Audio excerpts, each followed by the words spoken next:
49 of the states, it's just basketball. But this is Indiana.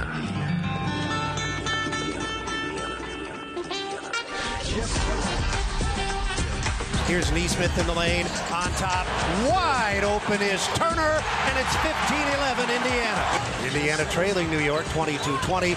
Full head of speed, McConnell, and into the corner for a Bryant three. Shot clock at 7. Halliburton way out left side. Center of the floor, gets it back to Siakam. 2 to shoot. He will, and he'll start the third quarter with a three-pointer from the left edge. Halliburton into the forecourt, being tracked by McBride, but not successfully. Right down the middle of the lane, Halliburton with a two-hand slam. Pacers by 17 with 2:45 to play. Into the forecourt, Halliburton all the way to the goal. He lobbed it to the rim. Checkmate! Checkmate! Toppin with a dunk. Long shot, Halliburton. Oh! Tyrese Halliburton has gone mad. 7 seconds left. Time will run out. And the Eastern Conference Championship has been captured by the Indiana Pacers. It's been a quarter of a century since Indiana has gone to the finals. And for the first time in 25 years, they're going to the NBA Finals. In 49 states, it's just basketball, but this is Indiana. Woo, man, it's been a long time coming, man. Come on. I've spent a third of my life here, man. It's crazy. You know, I've just really grown up here with y'all.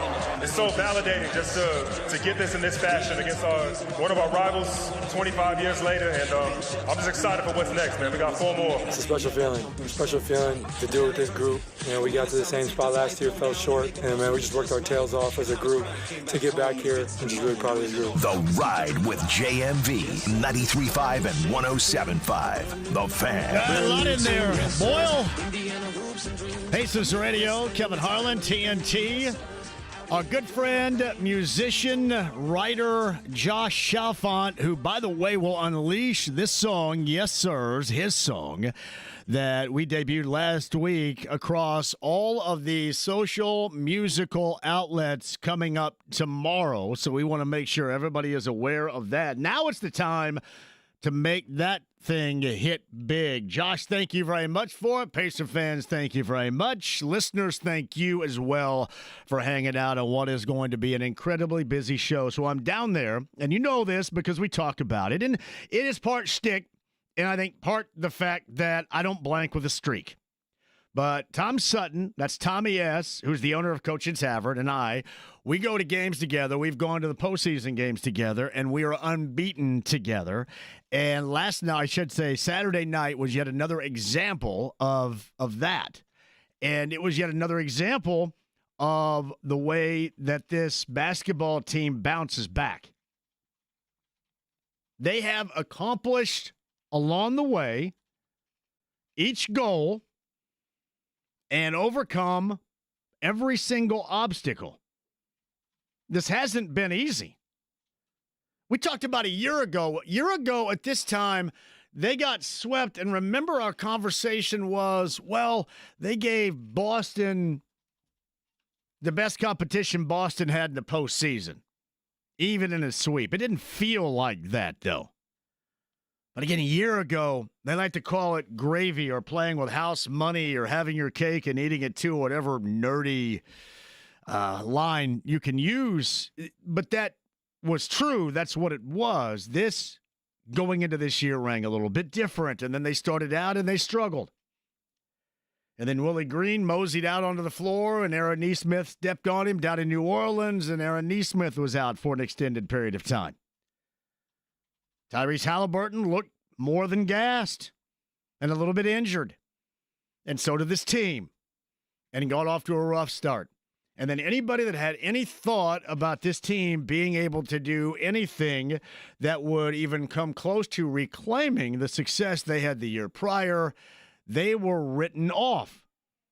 And then what was and had been questioned was how they put this team together. And I was a tremendous fan of it. I wanted to see this group run back. Rarely do you see in any sport whatsoever, but especially professional sports, rarely do you see a group that you can just tell they get along on and off the floor. Because we're talking about massive egos together. But rarely do you see that. And the Pacers had it. And the Pacers still have it. They have overcome every single obstacle to this point. To starting out in disappointing fashion, to gaining some momentum late in the season, to being a higher seed but the underdog against the Bucks, and the Bucks, man, they're coming because the Bucks are pissed and they were injured a year ago and blah, blah, blah. They take care of that. The 1 seed, the Cavaliers, best record in the NBA. It was all about injuries. Not only did they take care of business with Cleveland, but they did it on the road. And that has been a staple for this team, being able to win on the road. I believe they're 12-4 this postseason. That's an amazing number. And it's interesting that you get to the finals now with two teams that are very much alike with how they play and how they're put together, the cohesion and the connectivity that you see with them is similar to what you see with the Pacers. You ever watch these dudes from the very beginning of the season? When one guy does an interview post-game, well, you have 5 or 6 dudes, if not the entirety of the team, standing behind him. They want everybody to be able to soak up the moment, and that is exactly how this Pacer team plays. And the other aspect of it is this Pacer team plays how all of you, and I'm not saying a few of you, a couple of you, how all of you have been instructed, have been coached at whatever level it is to play basketball. Well, I'm not talking about the up and down, the quick pace, and the fashion in which they play. But I'm talking about being connected. I'm talking about a team. The Pacers, and really OKC, even with the MVP. But the Pacers, and we'll stay here with the blue and gold, they're as team as any team at any level, conceptually speaking, play basketball in this state. That's something. Because it wasn't so long ago when I remember taking calls or reading emails or getting messages. Yeah, I don't like the NBA because it's not team basketball. That's why I like college. That's why I like high school, the grassroots of team basketball. Norman Dale could coach up these teams. That's why I love it. This Pacer team has been the greatest example of that. Without question. Team-oriented basketball that I think, in large part right now, finally everybody has absolutely soaked up.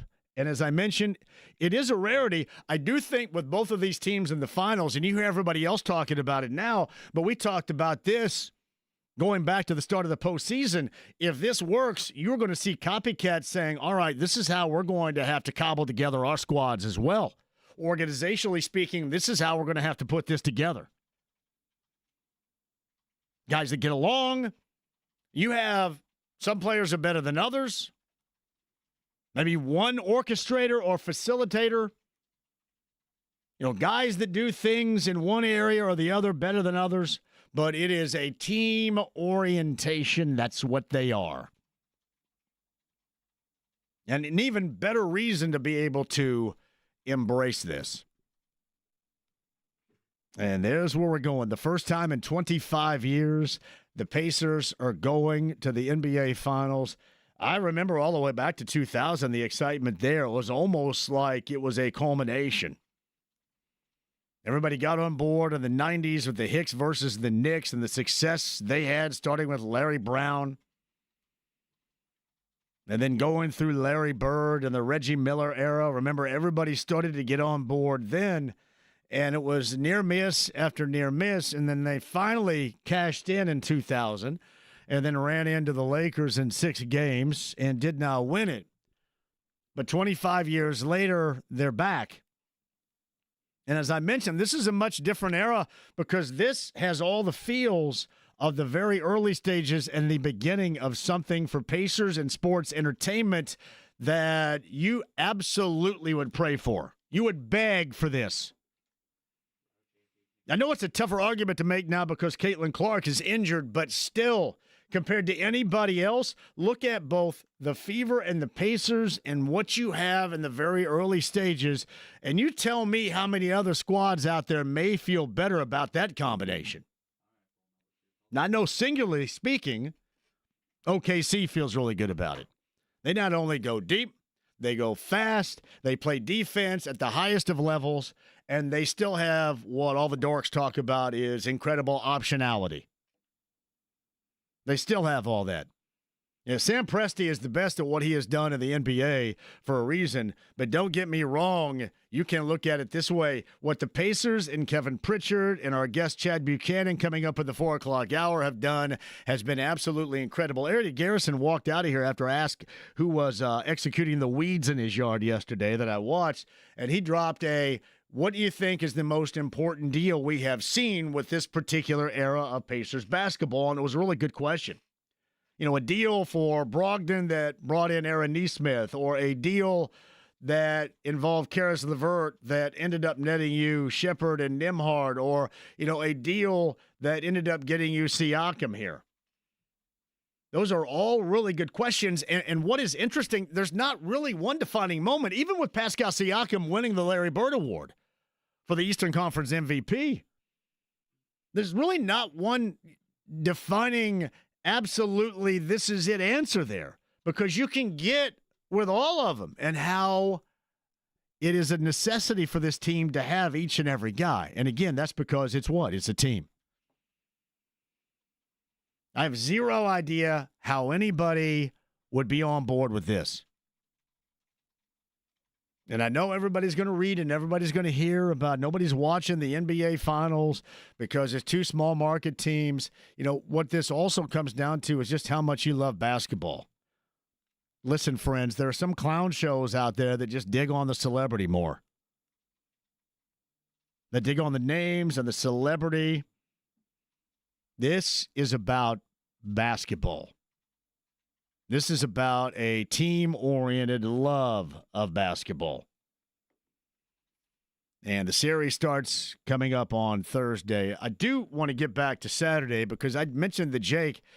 For those of us that have been around here forever, those were some emotional moments. It was awesome. When Miles went up to Nancy Leonard, I thought, wow. I knew the guy got it, but that was just an incredibly special moment that we got to witness really in front of everybody. But just the celebration of winning, Rick Carlisle's excitement, because remember, he had to double back here too. It was not that long ago we were talking about entertaining losses and all that geekery. And I'd had it. I'd absolutely had it. This is an amazing team that is incredibly enjoyable to watch, and maybe even most of all, very easy to root for. In a game and a level of game that's gone through a lot, in the court of public opinion, via positivity or criticism, and really both of these teams, I'm not going to leave OKC out of this. They have the MVP, and if you watch them twice this season against the Pacers, I don't know how many of you watched them the second time around. First time around back in December, Pacers losing home by 6. And Gilgeous-Alexander, the MVP, went for 45. I think shot about 9,000 free throws. And believe me, at some point in this series, probably on Friday, we're all going to be pissing and moaning about how he's a foul merchant and goes to the free throw line a ton. He is an incredibly gifted and talented player, hence being named MVP. 45 in that first game, I think 33 in the second. And I don't know how many of you were watching when the Pacers hit OKC back on March the 29th, because it was going opposite, if you remember, of Purdue and Houston at Lucas Oil Stadium. And I do remember this. It was almost like that game, that regular season game, was somewhat of an afterthought because we went all in on how close Purdue was and just couldn't get over the hump against the 1 seed of the Houston Cougars. And it's probably better off you didn't watch that game because the Pacers were 100% brutal. And believe me, they've been brutal. They've been brutal a couple of different times. 3 times in all, certainly? But all the characteristics of getting to where you are and giving yourself an opportunity for the first time in 25 years in the NBA Finals, because they have bounced back from those brutalities. And they've also embraced what? Incredibly good fortune. It is one thing, that old saying, it's better to be lucky than good. I would rather be good, but you also have to have a great deal of luck. You always want to be good. But it's incredible fortune, how should I put this, to have great fortune. And they have. Whether we're talking about you're going back to the first round series, Halliburton off the dribble drive, and Giannis really didn't challenge. We thought that was going after game. Or in Cleveland, a missed free throw. After a putback, a missed free throw, knocked down 3. What we witnessed in game number 1 against the Knicks. A little touch from the heavens, where normally there is 0 shot in the world. You could not, I don't care who it is, you could not go out there. One of these days, we're going to have to do a segment with Tyrese Halliburton and see how long it takes him to back iron a shot like that and have it go in. Make no mistake about it, they've had a great deal of good fortune. But they've also charted a path with that good fortune because they are as good as it gets in the NBA at being a team. And this is going to be as trendy as parachute pants in 1984, my friends. You wait. But emotional it was on Saturday, and I saw so many of you out there, and it was awesome to see how you embraced the moment as well. Because as we know, for example, when you get behind your local teams here, you're not promised anything year after year. Remember the Colts era that went, oh, by the way, they're going to win 12 and 13 games again? And oh, by the way, they're going to win their division again? And oh, by the way, they're going to have the wild card weekend off again? Remember those days? Remember those days we sat around and argued that they couldn't win the big one, or Manning couldn't win the big one, and Manning this and Manning that, and you would beg, borrow, and steal for those moments again. And now you have one straight in front of you. Just really magical moments that we have seen. And I said this all along. I said this way back. This is the most fun, the most enjoyable team that I have ever had the opportunity to talk about or watch. And believe me, all these other teams, I'm talking about the Colts, talking about the Pacers of the 90s, all great dudes and fun-loving teams. But these guys, to me, are the absolute most genuine and awesomely put-together group of players that give you that enjoyment to watch that I have ever been around. And I'm not around them. What I mean around by watching, observing, and then now talking about that. This is going to go down as my favorite team of all time. Because to a dude, they're just real dudes, too. Like Obi Toppin's going to hang with you. And he's not going to hang with you because he's worried about, he's going to hang with you because he's a good dude. Look what he had to fight through. Look at the game he had in that clincher on Saturday night. And look how things went down for him. He sobbed when he was drafted out of Dayton and went to his hometown, being, I think, from Brooklyn, but drafted by the Knicks. He sobbed about that and never really got much of a legitimate try at it. Aaron Nesmith, first-round selection in Boston, never really got much of a legitimate opportunity. I mean, hell, for me, for Andrew Nimard, I watched every single Gonzaga game forever and watched him and loved him as a player But especially after that national title game against Baylor, I kind of questioned whether or not he was going to be able to maintain, and he has been incredible for them.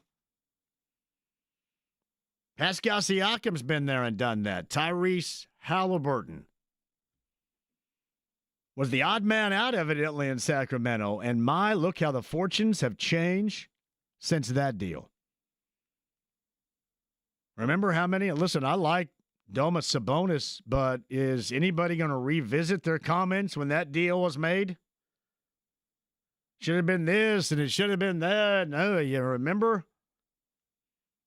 And believe me, man, the past can make you look stupid. We're all in the same category there.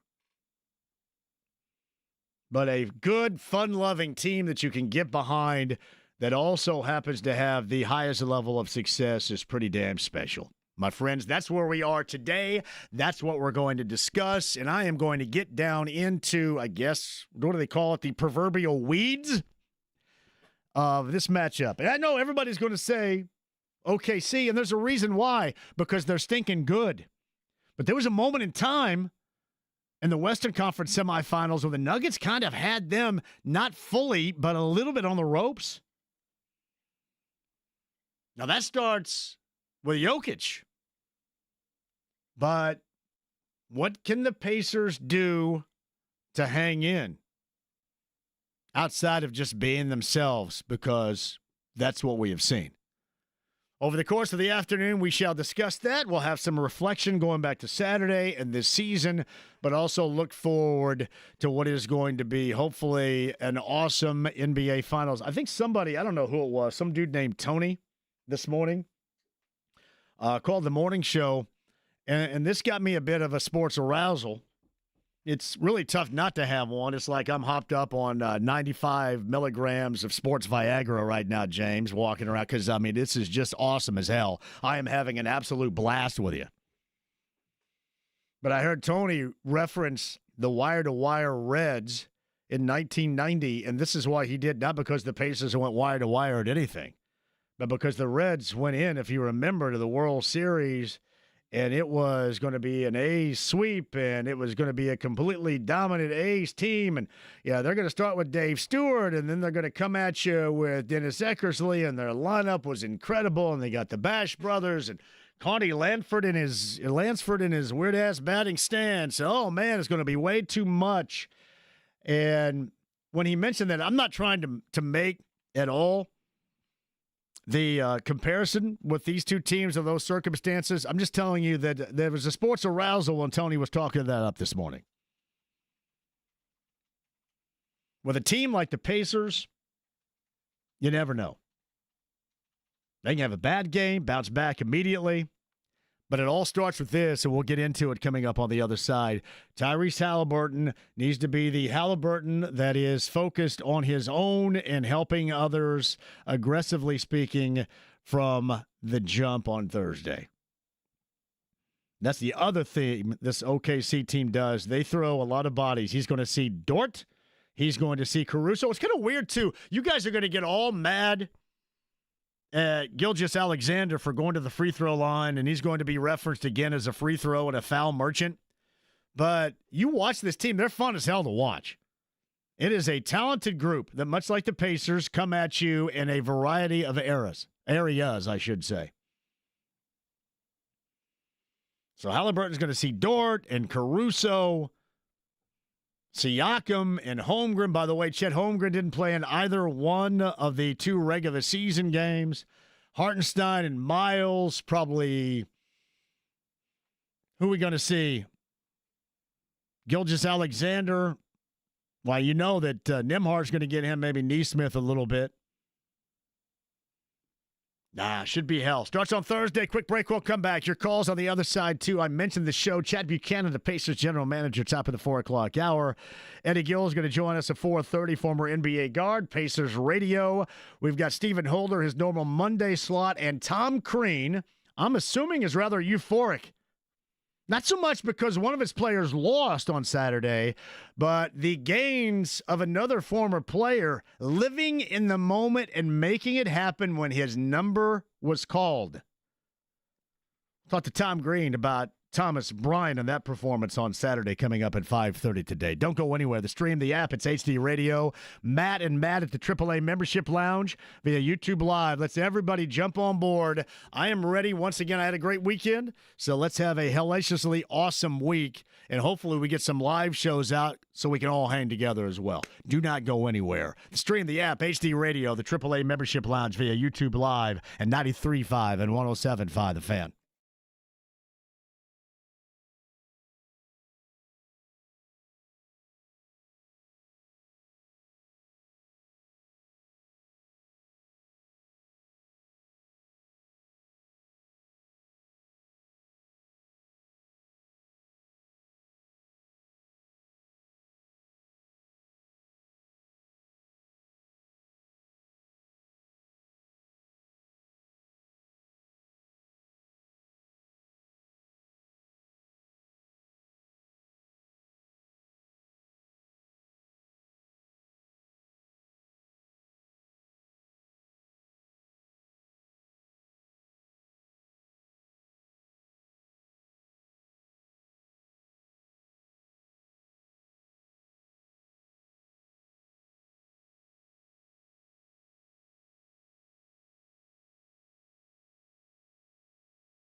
93.5 and 107.5. The Fan. Downs takes the inbound, right baseline. He's double-teamed by Siakam and Nembhard. Nembhard peels away. Pass into the lane. Anunoby right back to the corner. Off-target three from Bridges. Rebound Halliburton. Pacers by 17 with 2:45 to play. The end of the forecourt, Halliburton all the way to the goal. He lobbed it to the rim. Checkmate! Checkmate! Toppin with a dunk. Sweet baby. You heard it. Eddie Gill's going to join us coming up here in the 4 o'clock hour. Mark Boyle on the lead. Pacers radio. Pacers going to their first finals in 25 years. BT adds also the memories of the last ABA championship in 1973, which I think would go along with that song Superstitious by Stevie Wonder from 1972, in fact. 52 years is a long wait. I'd love to see a championship. I'm running out of time, my brother. I think we're all running out of time. My clock is ticking as fast as yours. Let's go. It's from Matt, JMV. I believe Miles touched on it at some point after the game, but the Pacers have initiated a change in the way the NBA game is played. No, hey, Matt, I've touched on that for a number of weeks now. But no, give Miles credit where credit is due. He's absolutely right, and so are you, Matt. Larry and Magic in the 80s, Shaq in the paint, Curry from three, and now the Pacers style. And, Matt, what is most interesting is that style is what OKC does as well. They just happen to have the MVP pulling the trigger and going to the foul line a lot, all the time, every moment, every breath you take. I'll be watching you a lot. Finals start on Thursday. Josh Chalfant. JMV, thank you for playing my Yes Sir song once again as a part of the intro for the show. Thank you for the endless support. Absolutely. And I am going to send this out on behalf of Josh. I believe this hits. What do they call them? Social media music platforms? What kind of jackassery am I talking about right here that I don't know? Streaming? Streaming. Is it streaming? Spotify Yes. and Apple Music and all that stuff? All that music crap that you have. And plus the JMV takeover. Because that's the only one, you know this to be true, that you can actually jock up the hits. Man, and what a fantastic Friday night on the fly. We change up. This is why local radio is so important. Like, we're right there living this stuff with you. I talked to Sean Copeland, the PD, on Friday morning of B1057. Actually, I think of most music stations in this building. Like Hank and B. And I said, hey, let's do the JMV takeover, 6 hours on Friday. And then if the Pacers win, we'll throw a little rolling home party for everybody. And it was awesome. And as I always tell you, this is stuff that you will not get anyplace else. So always understand, if you hear Brett Michaels say how much he loves radio, local radio, it matters for you. It just takes people that have enough thought, enough drive, and want to give it to you and not like half-assing last week. Don't give the half-assers the time of day. That's why you hang with us right here, because we're not half-assing a damn thing. Yeah, it was an awesome weekend. I loved it. So I go straight from the game. I had to soak up a little bit of the post game because that was awesome. But I dropped Tommy S. off at his establishment. I walked up. I had my stuff plugged in. And I fired that bad boy up a little bit after 11. And I think in 2 hours, I went until 1 a.m. I think in 2 hours, and it was nowhere near got everybody on. I had at least 50 requests in like 2 hours. That is a mammoth number, given the fact I think we only play like 12 songs an hour, if that. Mammoth. Why? Because that's what you guys want. That's what you guys deserve. And we give back to you with local radio because you give so much to us. That's what matters.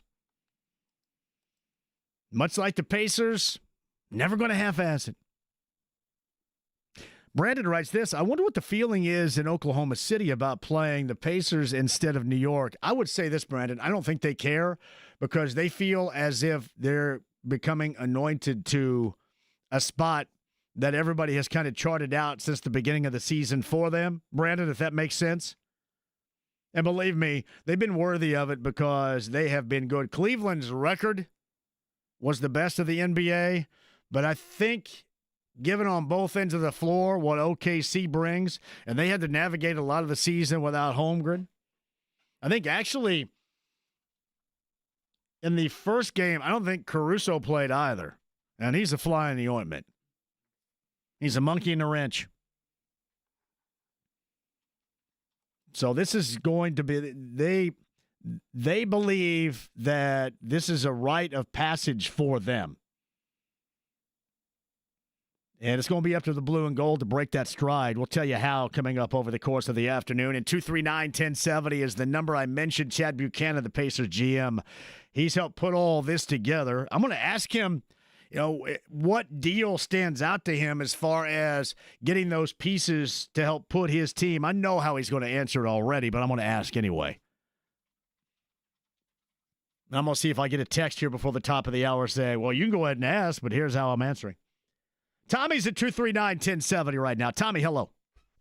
Hello, John. How you doing? Tommy, I'm great. Go ahead. Okay, I was talking about the Pacers won the ABA championship 1969, 1970, and then they won back-to-back ABA championships 1972 and 1973 against the Kentucky Colonels. Yes. And that's correct. And I was at the game for Game 6 of the Kentucky Colonels and hoping the Pacers would close it out, and they lost. But they went down to Kentucky in Game 7, they won Game 7. Was that Dan Issel and Artis Gilmore on that Kentucky team then? Dan Issel, Artis Gilmore, Dale Carrier, and we won in Game 7. And at the same time, at the NCAA tournament, Scott May broke his arm. Indiana was undefeated, and they lost to Kentucky. And then the Pacers won Game 7 in Kentucky in 1973. And they had an ugly sign up saying, first IU, now the Pacers too. You remember that? I don't remember it, but I trust your judgment on that and your memory. Very much so, Tommy. Yeah. And they ain't giving us a chance against OKC. I'm going to say we're going to get them in 6 games. What do you think? Listen, I'm not going to shy away from them now. I'm not going to shy away from this drive. So, yeah, I'll unleash mine at the end of the show. But I don't know about I think something very unique in this series is going to have to occur with good fortune in mind for the Pacers, much like we've seen in the first 3 so far. And I'll explain a little bit later. And I want to add one more thing. Sure. When I went to the Pacer game in 1973, them years, and I was a teenager, and the price to get in the Pacer game, the lowest price was $2 at the Fairground Coliseum. Yeah, you're not going to get that now, are you, Tommy? Hey, enjoy, my brother. Good to hear from you. Thank you. Have a good day, and go Pacers. Josh drops in. For those of us that were out there in the atmosphere like in Game 6, how loud was it? I thought, and people argue because people argue about everything. But I thought that was the loudest that I've ever heard it in there. Well, apparently you weren't there during game whatever with the Heat. And I go, yeah. Hey, jackass, just take my word for it, all right? Apparently you weren't there in the Heat series. It's only one. But jackass nonetheless. I go, yeah, whatever. Somebody asked my opinion, and I thought it was the loudest I've ever heard it in there outside of Lamb of God, which I couldn't hear for 4 days after that experience. Lamb of God opened up for Metallica. It was like Metallica was like Debbie Gibson following up Lamb of God. I go, good Lord. All right. 239-1070. This is Cam up next. Hello, Cam. How are you, buddy? Hey, John. I've been calling for the last year or two talking about this team, and I was in the building on Saturday, and I'm not gonna lie, I'm only 27, but I had a few tears watching them hold the trophy. Good, man. This can be it's good to have an emotional experience like that. It's good, man. Do feel good like that. Yeah, I think like the number one reason why why it hit me hard is not just because like all the games I've been to and watched, but just like what you've been harping on all year, like how good of a dude like every one of these players is, and they play basketball the right way. Like even if you don't play basketball, like you can watch these dudes and understand that they do something totally different than the other 29, 28 teams in the NBA. Yeah. Yeah, you're right. And it just so happens they're going to match up against that team that does it maybe even better than they do beginning on Thursday night, right? Oh, for sure. But I will say this, as good as the team OKC is, you always hear a lot of talk of like who's the best player in the series. And if we keep going on this trend, obviously the Thunder are going to have the best player in the series, right? Just like Milwaukee did. Sure. Just like the Cleveland did. You would say maybe even New York. But I look at the second best player and the third best player in the series, and I think they got Pacers uniforms on. So let's go. My brother Cam, it's good to hear from you. Good. Yeah, thank you, JMV. Yeah, that's good. I like to hear the younger generation getting all emotional out of a circumstance like that. Yeah, I know everybody wants to get on Tyler Ford. I'm not going to get on Tyler Ford because David George would be mad at me if I did. Because a lot of you are saying, who was 39? What was 39's problem on Saturday night?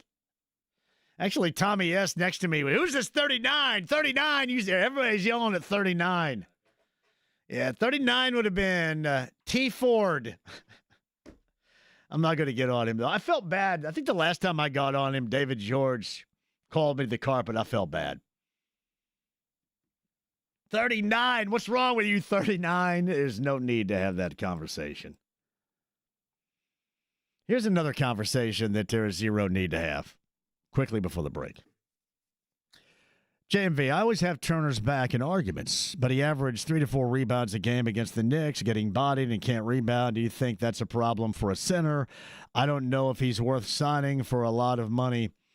If I know that you've had his back, but there's zero way that he's not coming back here. And I know that Steve Simon was on with Jake a little bit earlier.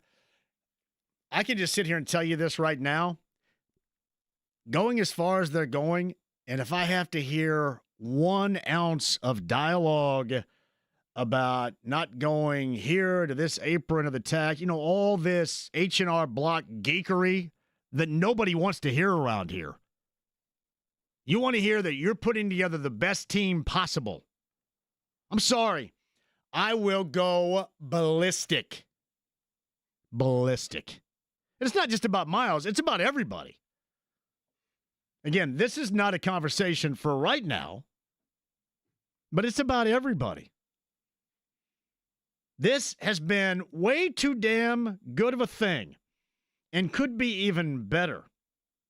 For somebody that is going to inherit billions one of these days, zero way. Now, again, I'm assuming that judgment, good, strong, quality judgment will prevail.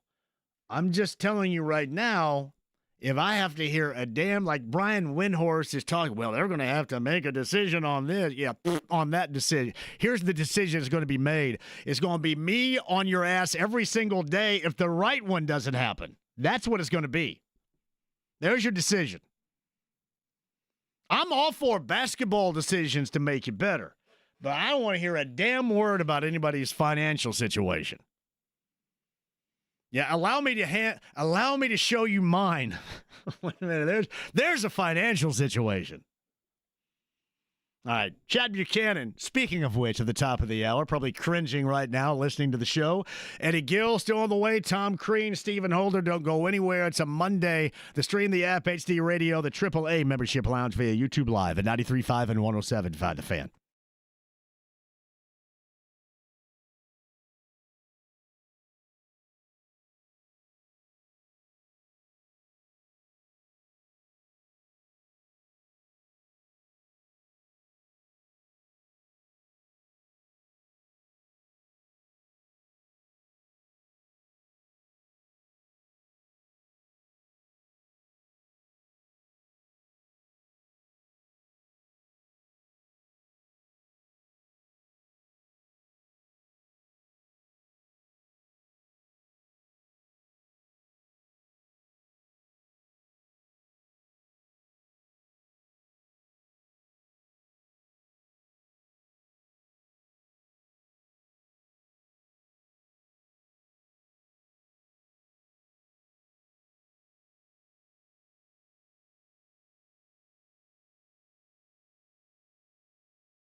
Putting the band back together. Forget it. No way. We're on a mission from God. 93.5 and 107.5. The Fan. Andy! Yeah! And y'all been rocking me for 10 years now, man. I got nothing but love and respect for this city, this team, this organization. But we got 4 more, baby. We got 4 more to bring it home, man. Miles Turner right there. Nick said he cried like a baby. Not Miles, but Nick. JMV, I don't know this. Colin Bowles says, I'm tuning in. Good to hear your voice. Any idea when the Pacers are going to release tickets? I have no idea anything about that. Hopefully I get released to go out and do some live shows. I was kind of hoping for Thursday, somewhere near the field house. And I'm assuming they're going to have a watch party. Now, if you remember last time out, I told Chris Denari that when you guys have a watch party, in between the timeouts, I'll go out there and shoot jumpers in front of everybody. I have yet to hear back about that. I don't know if they took me up on that offer or not. But I'm hoping. Josh Chalfant. That is your Yes Sir song.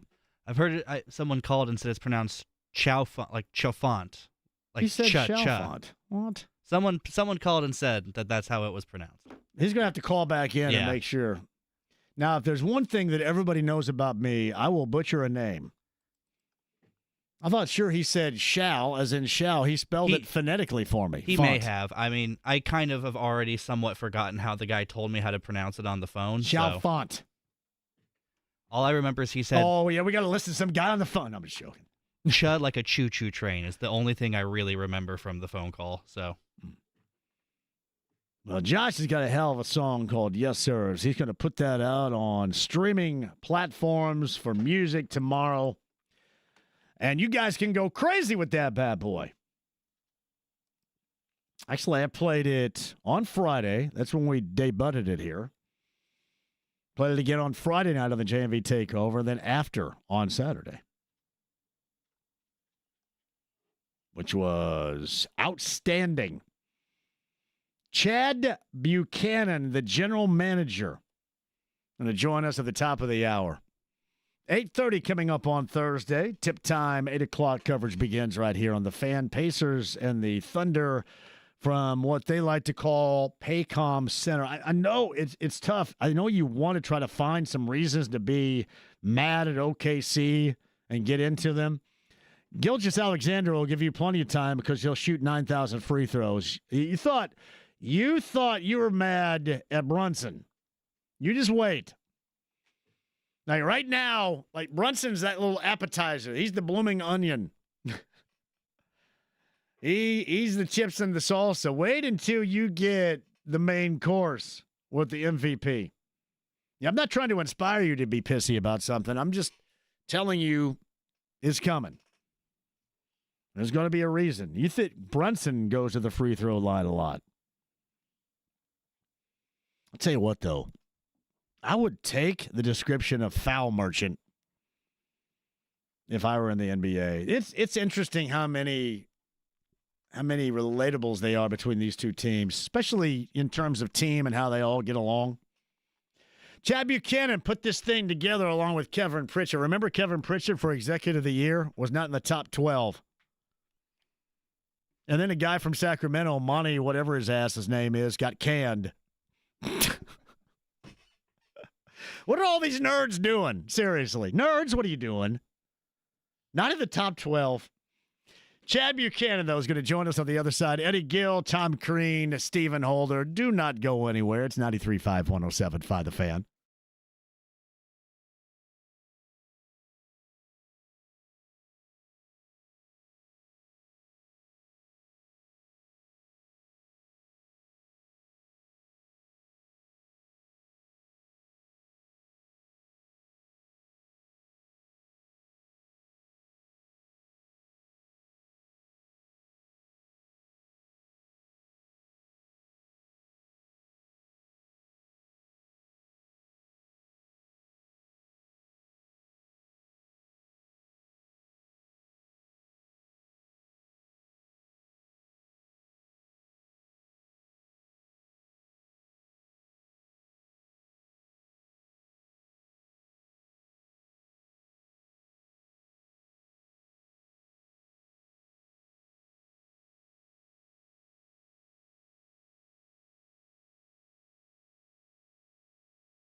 them the cream, yeah, the cream of the crop.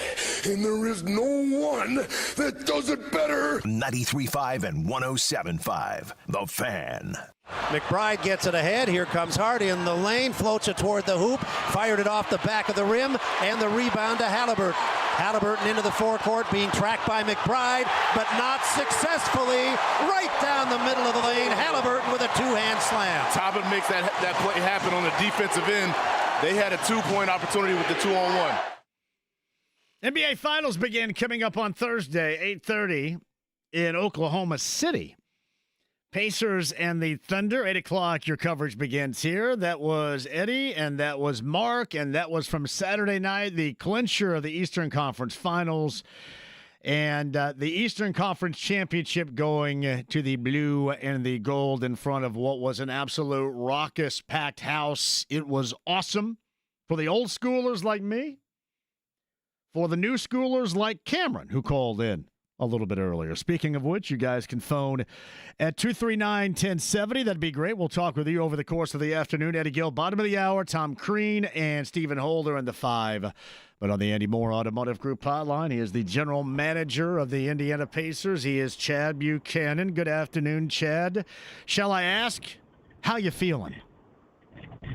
I'm not too bad today. It's hard to argue about where things are at, where we're at as a team, and how things went on Saturday. So, yeah, I'm doing well. Are we rolling in the car with the windows down right now? What are we doing? I'm rolling in the car. Windows aren't down, though. Hey, I want to start here. I kind of know before I even ask how you're going to end up answering this, but is there a deal with you and Kevin, and I'm talking about the entire Brain Trust, I'm sure Rick with his input as well, is there a deal? We know that the impactful one was the one for Siakam more than a year ago, but was there one that stands out to you about really getting things in the direction to where you find yourselves right now going back to the NBA Finals with this franchise for the first time in 25 years? I would say the deal that's, outside of Tyrese is hiring, Rick as our coach. That was, something a couple of years ago that, we knew we wanted a veteran coach, an experienced coach, somebody who'd won a lot of games, and it was a no-brainer with Coach Carlisle, and bringing him back, it's hard to find a more impactful, move that's been made by the Pacers than that hire right there. We talk about this all the time, too. Being here, you've got to navigate the waters carefully. And we talked about that in terms of the Siakam deal. Maybe not so much. We'll get to a couple of the others. But, one around here that was mixed emotions initially because everybody loved Sabonis the way they did was that of Halliburton. And I want to go back to those moments. What made you – did you see where he is now in those very early stages? Because he made reference to that after the game on Saturday, and I found that interesting. He gave you guys credit for seeing in him what he didn't see at that moment in himself. What did you see in him at that time? You thought, well, this is ultimately where he could get this franchise and what he could do individually for this franchise. I think if you go back to watching him at Iowa State, his ability to see the game and to make plays for others, and he just had a flair to him, like an it quality to him that it's hard to find in a young guard. And then, he had his size, he had his kind of quirky jump shot. There are things about him that were just different, and different isn't bad. Different should be embraced, especially when you have, like, the qualities that he has as a person, his character, his personality, his leadership ability, his fun-loving style. And then when you saw him early in his career in Sacramento, you saw some of those, gifts starting to merge and translate. But we felt like he was one of those players that if you really put the ball in his hands and kind of gave him the reins like Rick, envisioned us doing, we felt like there was a big jump that could take place with a player like Tyrese. And you're hopeful. You never know if it's going to happen or not, because it's got to be a lot of things come together and align to make it work.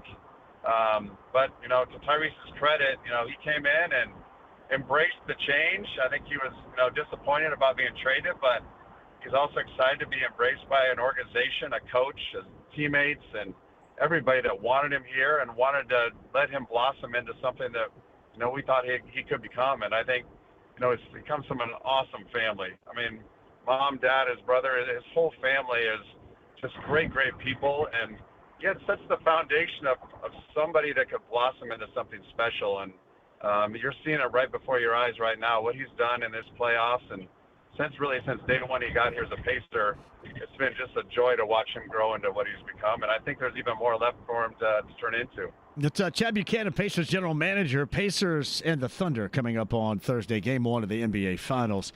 Chad's on the Andy Moore Automotive Group hotline. Can you explain to the listeners out there just how difficult it is to navigate to get a team like you guys have that would be such a high level of talent, but also gets along and is so incredibly connected and cohesive?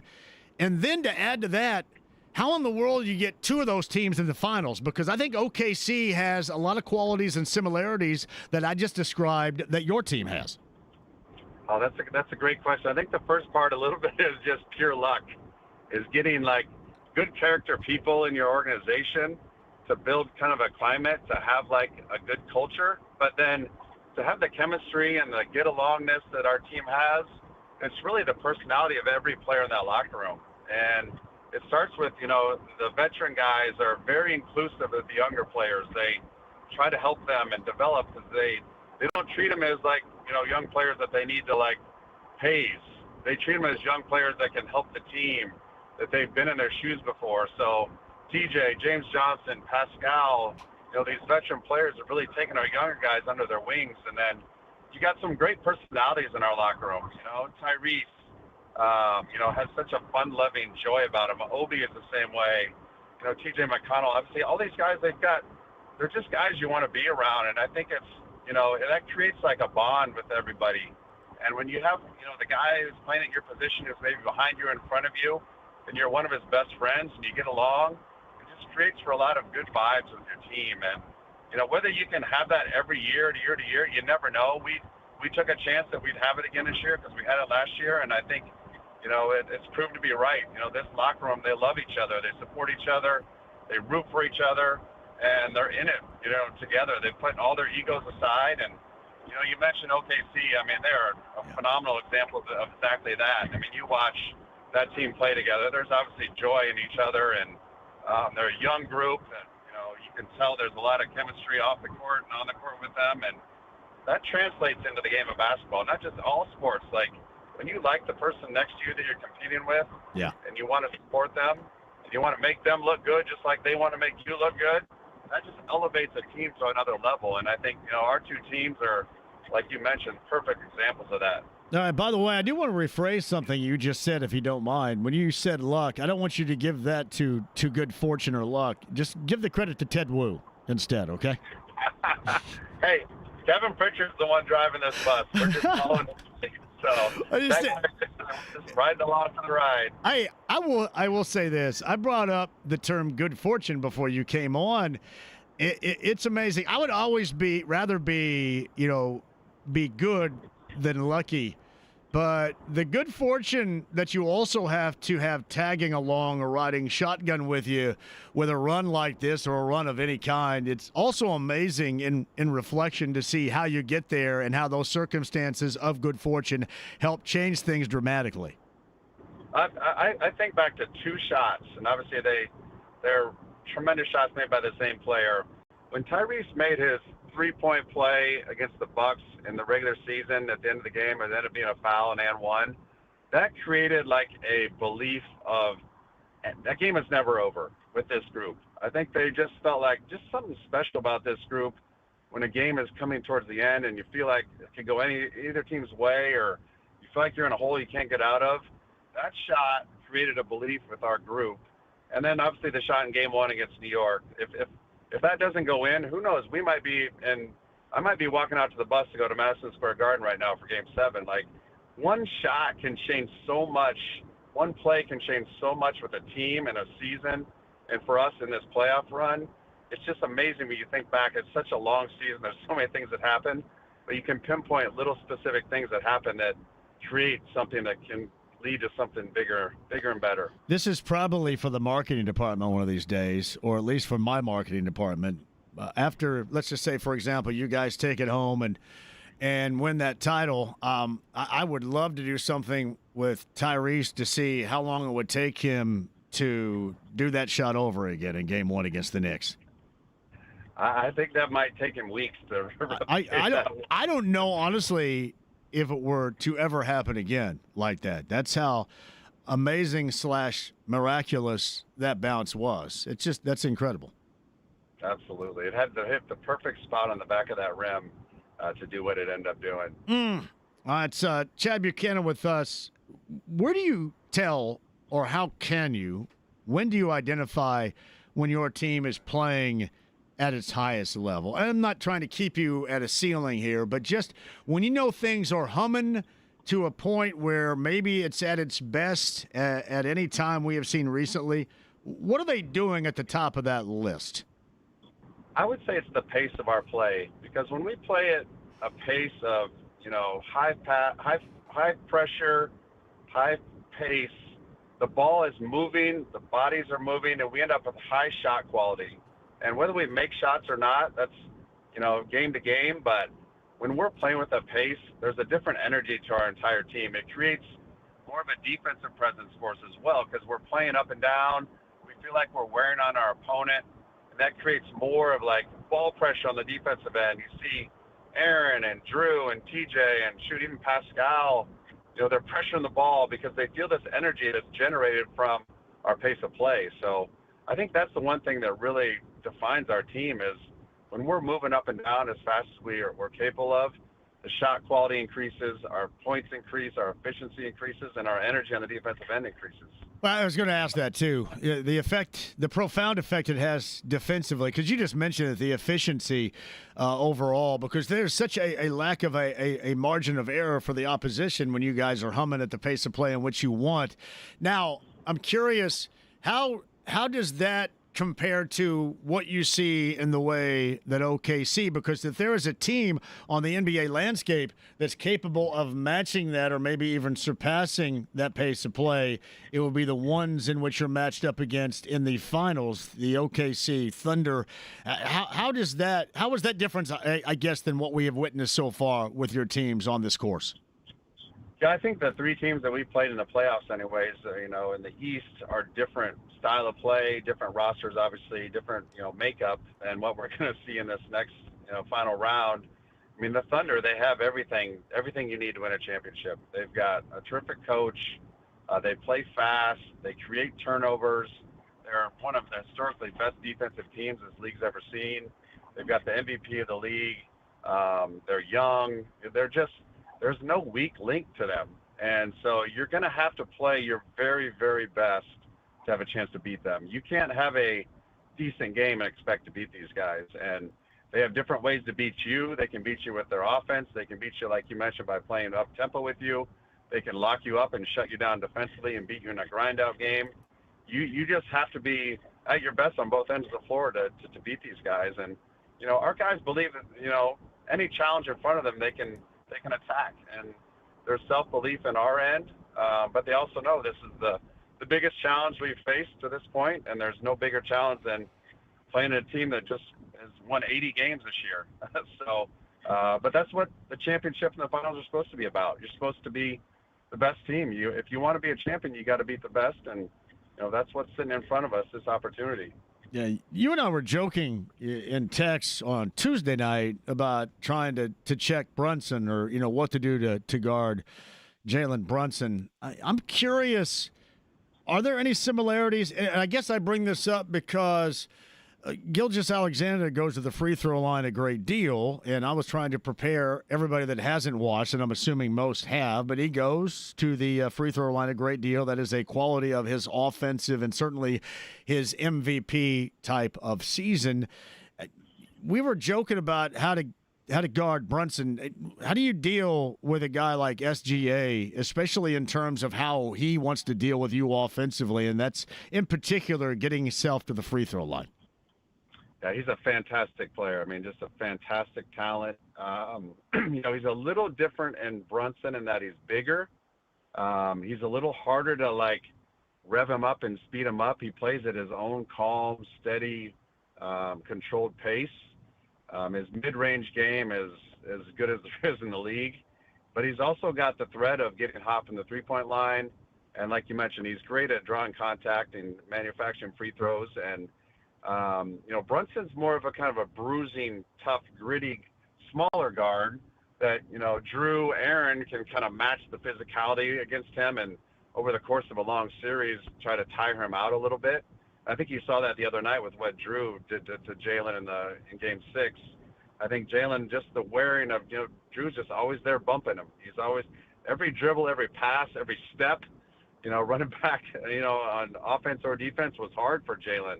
And that was just the constant, physicality that Drew and Aaron could provide. Whereas it's harder to do that with Shea because he's bigger and he can match your size. And, he's bigger than Drew. He's more of an Aaron size. And, it's just going to you have to make him take tough shots. And he's going to make a lot of them, but you got to make him do that over and over and over again because he's never going to have a game where he scores 15 to 16 points. That's just not who he is and how efficient he's been. He's going to hurt you.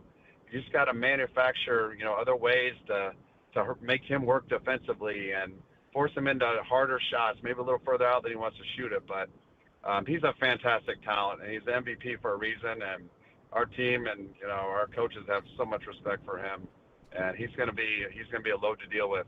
He is Chad Buchanan, Pacers general manager, with the Pacers and the Thunder game 1 of the NBA Finals coming up 8:30 tip time. 8 o'clock coverage begins on The Fan on Thursday. You saw this, and I'm just going to use it in terms of two bigs in Allen and Mobley in the Eastern Conference semifinals. We watched how you guys dealt with that. Now, there was also some injury situations going on with Mobley over the course of that series. So with that in mind, how do you deal with Hartenstein and Holmgren? And we'll consider the fact that during the regular season, you guys didn't see Holmgren, did you?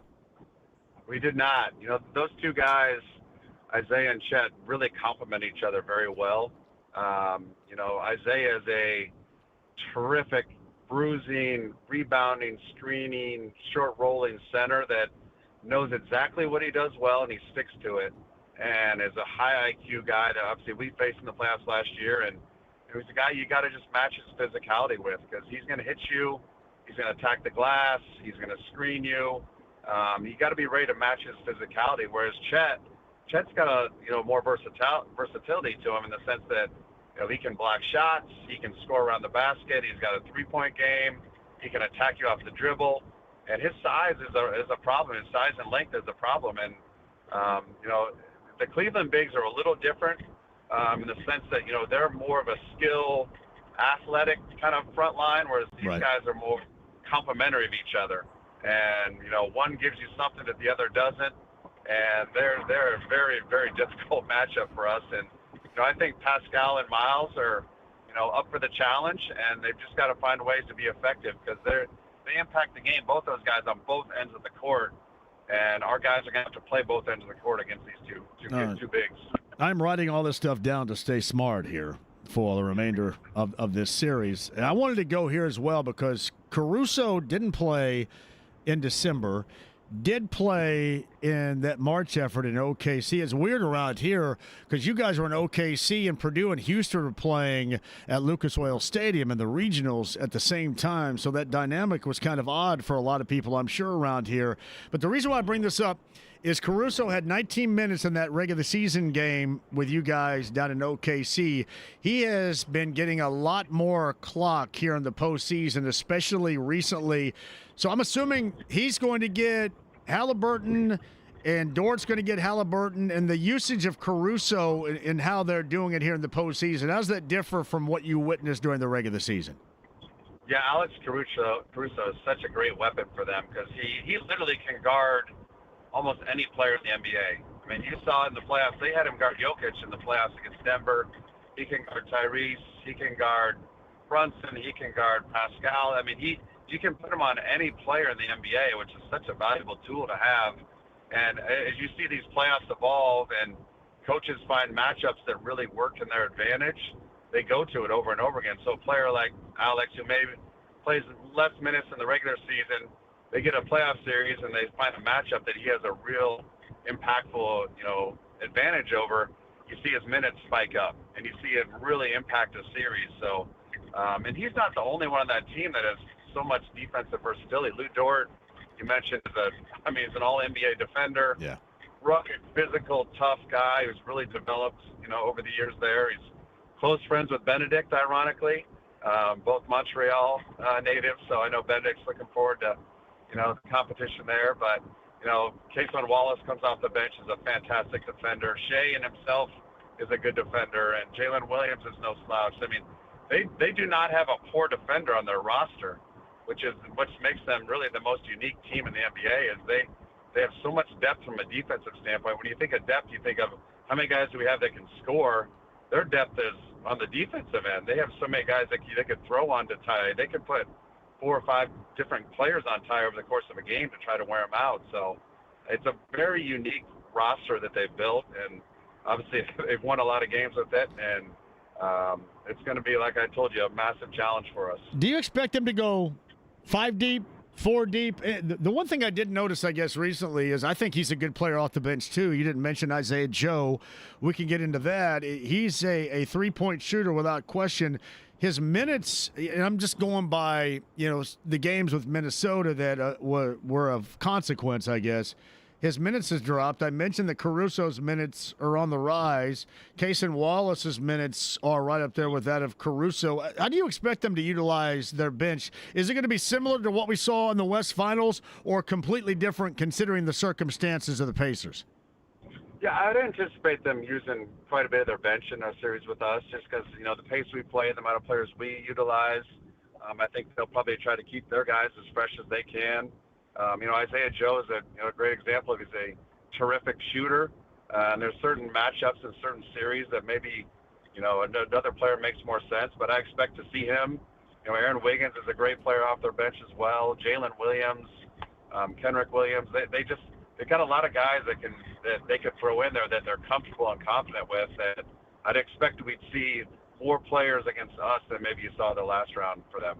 Is there any connections, any relatables where you guys almost had one of their guys, or vice versa here, that I could tell a story about? I don't know. I'm just guessing.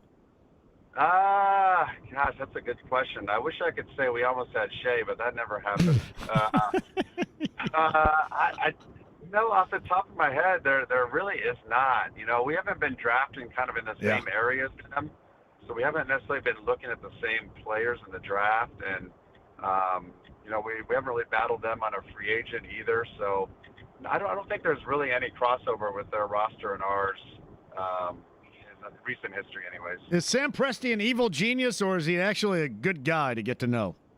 He is a great guy. He and Rob Hennigan, in their front office, Kevin, Ted, and I have much respect for those guys. Obviously, they're fantastic at their jobs, the best in the business, and they've put that team in position to be great for a long time, and they do things the right way. They're very professional. They treat people with respect. They treat, their colleagues, their opponents, everybody in the business. I don't think you're going to find anybody say a bad word about anybody in that organization. Yeah, I saw this quote a little bit earlier today, too, in closing with Chad Buchanan, that with Gilgeous-Alexander, quote, they play fast, they're stubborn in the way they play like that no matter the game, no matter the environment, no matter the round or stage. They play to their identity, and that's why they've been really good. That was SGA earlier today. I think you guys are not only, representative of that quote, but I think his team, if they look in the mirror, they're the same damn thing. No doubt. I mean, that team from day one has had the same identity, and it's really been building over, kind of like us, building over the last year or two, and it's gotten to this point where we've reached this opportunity that's both in front of our teams, and I think we're very similar, styles. It's hard to find a player on that team that you dislike because they play the right way, they play with joy, and I think they would say the same thing about our team, and that's a sign of two teams who really, we've both have played well over the last few months. We're two of the better teams in the NBA over the last 3 or 4 months, and we've both kind of been on a similar path. And obviously, they've won a lot more games than we did during the regular season. But when you get to the playoffs, the regular season kind of is behind you, and it's who can play well in their matchups. And we both had success. Obviously, they went through a tough series with Denver, but they've had a lot of high-level, extreme point differential games at home. So winning in OKC it's one of the toughest places to win in the NBA. It's a loud arena. They got great fans and obviously a terrific team. So the challenge is there, but like I mentioned before, that's what the finals are supposed to be about. You're supposed to be playing the very best team, playing at their very best, and that's what a true champion comes out of that, and that's what's in front of us. It is just a couple of cool run-it-back OGs having a conversation prior to the start of the NBA Finals here. Chad Buchanan, the general manager. Yep, just you and I, a couple of run-it-back OGs right here. Feeling pretty good. I can tell you what, Saturday night was not boring for me. No, I know. I was so happy for you guys. I mean, I really was. I was there in the stands as usual because when I go, you guys win. And it was, I don't know how I get down to OKC. I may have to go shoot jumpers during the timeouts of the watch party on Thursday to make sure that the cohesion stays. But it was really awesome. It was.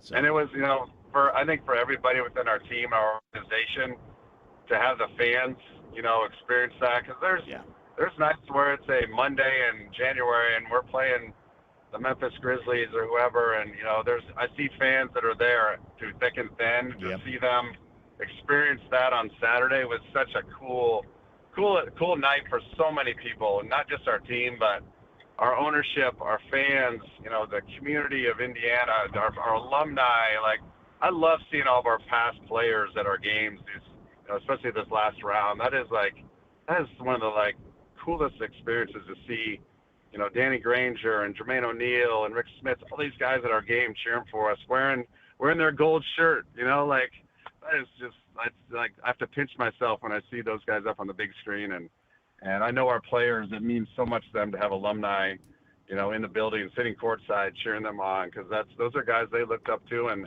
that's who they relate to when they think of the Indiana Pacers as well. So totally a family organization led by Herb and his family, and it was a great night for everybody.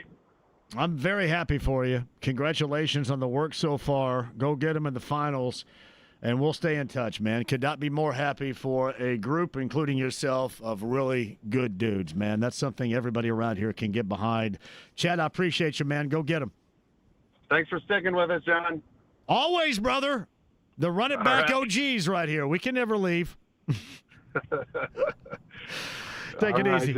You got it, Chad. Yep. Thank you. Chad Buchanan right there, the Eddie Moore Automotive Group hotline. The run-it-back OGs. Quick break. We'll come back. Speaking of which, we got Eddie Gill on the other side. Thank you to Chad Buchanan, Pacers General Manager. It's 93.5, 107.5 The Fan.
Bobby, I'm your white knight. 93.5 and 107.5, The Fan. 4 minutes and 40 seconds left in the fourth quarter. Indiana leading by 16. Halliburton driving left side in the lane. A fadeaway is blocked. Loose ball knocked away. Picked up by Siakam. Shot clock doesn't reset. Center of the floor, Shepard. Nembhard for three. Bang, bang, bang. Timeout Knicks. 4 minutes and 20 seconds left. The lead is 19 points. Mark Boyle, Eddie Gill, Pacers Radio. 8 o'clock your coverage begins coming up on Thursday. 8:30 that tip. OKC Game 1 of the NBA Finals.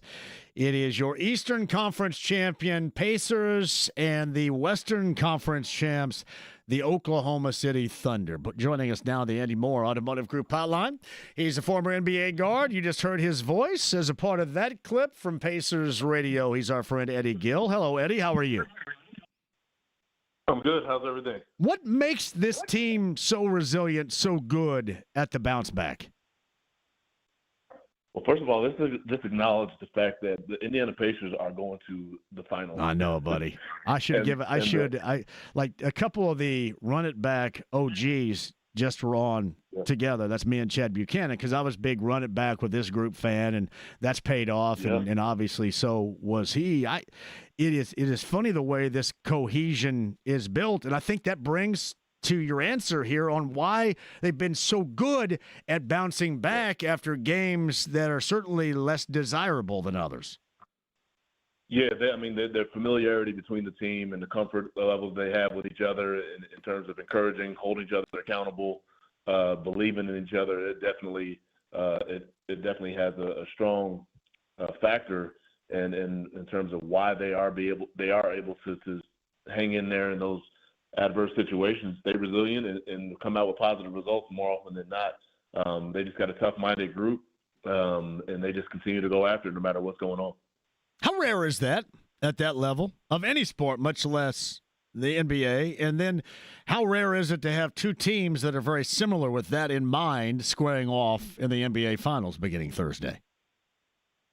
Well, yeah, I think it's incredibly rare, and that's what makes the good teams great. And then there's only a few of those, because they do have that resiliency and they do have the ability to go and fight through hard situations and come out with a positive result, or at minimum feel good about the process of getting to whatever the result may be. And I think that's maybe the biggest component, is staying locked in on the process. When you're just trying to chase results, oftentimes you miss really key details and discipline that's required within that process. So they've done a great job of trying to continue to improve that. And over time, you do ultimately get to the results that you want. And that's what, just like I said, they just been able to do. And I'll tell you, that Game 6 is the hardest I've seen this team fight. Yeah. It really, in terms of just, we've talked throughout the playoffs about their pace and wearing teams down and their physical, and all those things are true. But in terms of just being in an all-out fight, that first half was something to watch. Yeah, because, listen, you say what you want about the Knicks. I know everybody around here does not like them, but, man, they're a hardcore group. They are. Yeah, you just remove the emotion out of it and just be objective about, observing good teams, teams that play hard, teams that fight hard, teams that have great players on it. The Knicks are right there with them. You make it to the top four, that doesn't happen on accident, or the Final Four, I guess, in the NBA tournament, you could say. That doesn't happen on accident. They're back-to-back 50-win seasons.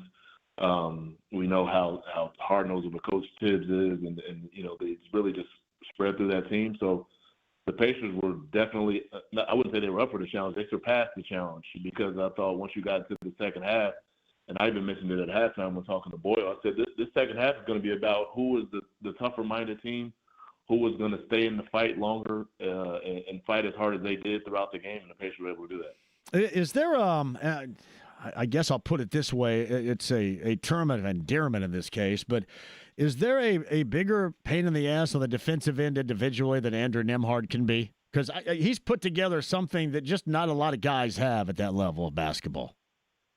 Listen, what he did was a masterclass in that Game 6. Neesmith picks up the two quick fouls because even though Brunson has had big games, he has had to work for every single possession, battling with Neesmith. And Neesmith picks up those 2 quick fouls. They make the adjustment of putting Nembhard on Jalen Brunson. And it looked like, to me, the way he reacted to that, it seems to me he had been licking his chops and waiting for an opportunity to take on that challenge. And man, he did an incredible job of it. I mean, I've said it a number of times, I think I'll continue to say it, he's got a silent arrogance about him that I just freaking love. The way he was attacking him physically, it was a joy to watch for me. That's Eddie Gill, Pacers Radio, the former NBA guards on the Andy Moore Automotive Group hotline. I mentioned this a little bit earlier, too. You got 2 teams that are very top of the list, team-oriented. Do you think that this type of putting together a team, a successful team, will become as trendy as maybe parachute pants in 1984? Is that your expectation from this? Little hammer? Yeah, exactly. Little hammer situation. I mean, they always say, it's a copycat league and that kind of thing. And that's a little bit cliche, but there's probably some truth to it. When you are able to put it together a team where you can go 9 and 10 deep legitimately, and some of that is just about giving guys opportunity. I mean, I even think about the Knicks. They decide that they're not going to play guys, and the next thing you know, they throw Shamet out there, and he looks like a world beater. Yeah, exactly. Did you miss? By the way, when things were done, he was still hitting jumpers. Yeah, exactly. That guy, I don't know what his contract situation is, but he might have earned himself some money this summer. Yeah. But anyway, I do think that it definitely is a recipe and a formula for success when you have a team-oriented group. And you're going to have the elite talent if you want to compete at a super high level. And a lot, there's good players on every NBA team, but you're going to have 1 or 2 guys that separate themselves from the bunch. But if you can complement those 1 or 2 guys with really good players who go out and compete on every single possession, much like we've seen with these 2 remaining teams, you're going to have a chance. Wow, it is incredible too. All right, so give me some thoughts on OKC. I mean, rotationally, they're as talented, they're as deep, they play as quickly. The one thing they do that the Pacers don't do at that level yet is D up. How are they going to come at Tyrese Halliburton? Is it going to be a combination of Dort and Caruso, all hands on deck? What are you thinking? Well, you mentioned the depth of this team. They just keep rolling them off the bench. I mean, it's like, I don't know how many wing defenders it seems like the guys just keep coming out of the locker room almost. But they are incredibly impressive with, again, the intangibles of the game, how hard they play. They are so dedicated to the defensive end of the floor. They put you in a crowd. One of the biggest things that's going to be incredibly important is taking care of the basketball, because they turn you over and they go get points in a hurry. And it's going to be a contrast, because the Pacers are typically so good at taking care of the basketball, and the Thunder are arguably the best, if not the best, at turning teams over and then go get points after turnovers. It'll be interesting to see how that all unfolds. But it's going to be a big-time game or chess match in terms of, for the Pacers, this pace of play and moving the basketball is going to be of the utmost importance, because if you hold it or try to dribble into a crowd, they'll be on the other end and you're just pulling it out the net. Outside of the obvious MVP status, which matchup gives you think, the most concern? Or in this case, who the Pacers defensively have to match up with, it gives you the highest level of concern after the MVP? I mean, I think now they have 2 Jalen Williams, but the one Jalen Williams who starts is ascending quickly. And he's a nightmare in transition. I think you have to really load to the basketball. If he gets it and he gets a full run at you, he's a problem going to the basket. And he gets scored on all 3 levels as well. But, yeah, obviously SGA is going to be the focal point of what they do, especially in a half-court set. But they all, have free latitude to take the ball to the rim, take it to the rim. They knock down three-point shooters. I think Chet Holmgren, and obviously he and it'll be interesting to see the matchups between he, Turner, Hartenstein, and Siakam, see how the teams match up there. But more than anything else, again, much like the Pacers, they have a very unique team approach. So each guy out there is going to be a threat. I kind of wonder, because both Siakam and Turner are obviously three-point threats. Hartenstein saw Turner in the Eastern Conference semis for the Knicks a year ago, and he played well, but if you remember, there was still a struggle because Miles got loose on the perimeter and knocked down threes and pulled him away from the basket. Do you think, because you referenced the other Jalen Williams, the Arkansas Jalen Williams, you think maybe a little bit more utilization of him with that type of defensive versatility in mind? Possibly, because again, they go 9-10 deep with no problem on any given night. But yeah, Miles Turner has abused bigs who don't want to come out of the paint. So with he and Halliburton in this pick and pop game has been sensational. They want to stay in the paint and just guard no one. Turner is standing at the top of the key, knocking down threes, and we've seen it throughout the entire season. So that will definitely be an interesting matchup. I think that's what they'll have to do. They don't want to probably put him on Siakam because Siakam can obviously step out and knock down threes as well, but he'll also drive past him. So it'll be interesting to see. But the other Jalen Williams, you're right, is a little bit more mobile. Yeah. Than Hartenstein, but he doesn't have the same size, so it's some give and take there. But again, they don't like freaking Alex Caruso was guarding Nikola Jokic, so they can do just about anything defensively. I mentioned this to Chad Buchanan. I mean, you didn't see Caruso or Holmgren in Game 1 of the regular season matchup in December, and you didn't see Holmgren in either one. So that's going to be something, I guess. I mean, you see him twice, and obviously the second time around back in March on the 29th was a fairly brutal game, if I remember accurately, on a Saturday night that was opposite Purdue and Houston in the regional semifinals, if you remember, when it was being played here in Indy. So that was pretty wild in itself. Hey, before I let you go, I didn't want you, because you brought this up a little bit earlier, there's still time to embrace just what took place, especially on Saturday night, and what made that so incredibly special. How special was it for you as a former player and a broadcast member and a member of this community to witness what went down between the players and the fans? I mean, you just don't get those moments as special as that very often at all. Listen, I just told someone today, teams and some organizations out there have never sniffed a finals. They don't know what that experience is about. And that just highlights how incredibly difficult it is to get to this point in the season and be the last two teams standing with an opportunity to win a championship. And as the celebration was unfolding, and for me, I honestly, I was just sitting there with a smile on my face. I couldn't be happier for those guys having that opportunity to go out and contend for a championship, knowing what all goes into it.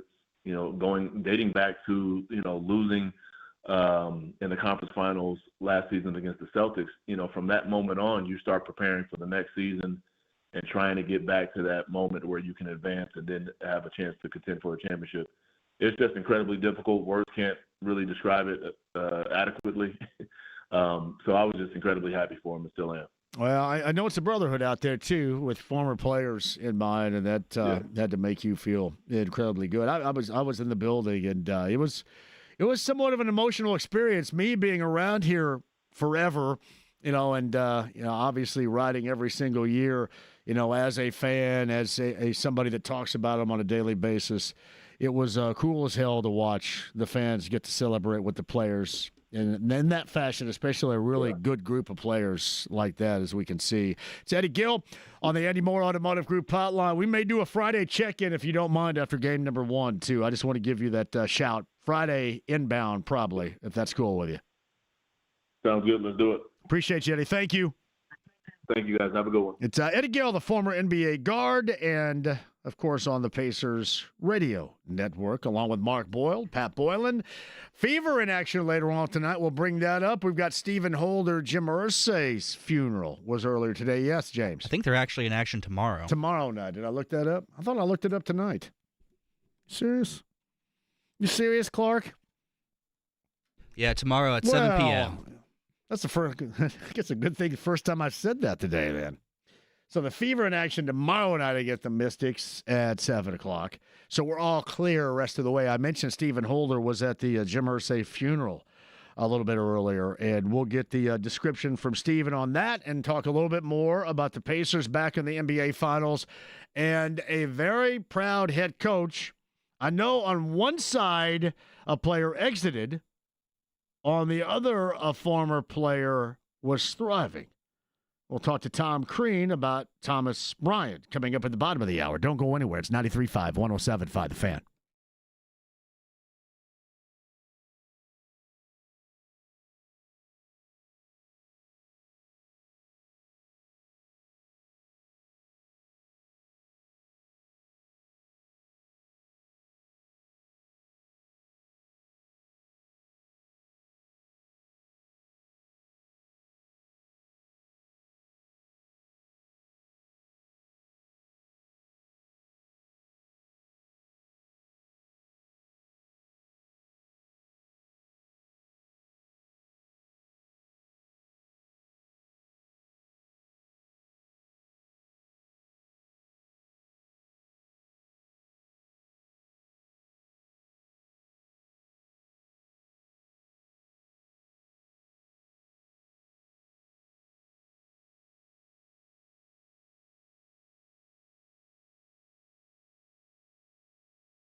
the hell's in there, but it's weird and pissed off, whatever it is. 93.5 and 107.5. The Fan.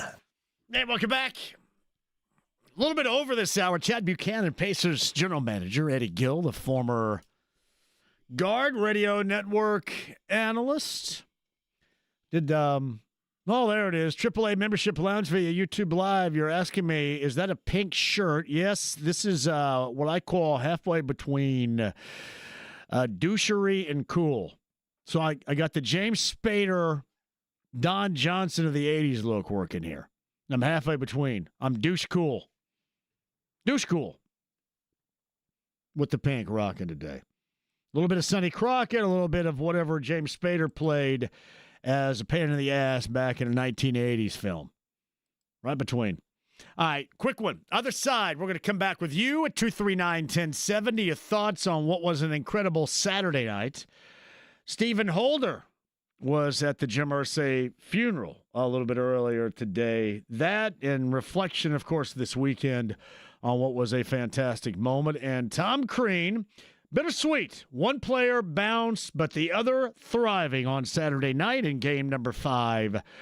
I should say game number 6. My goodness. What's my memory? My short term's weird. Hey, the Fever don't play today. It was game 6.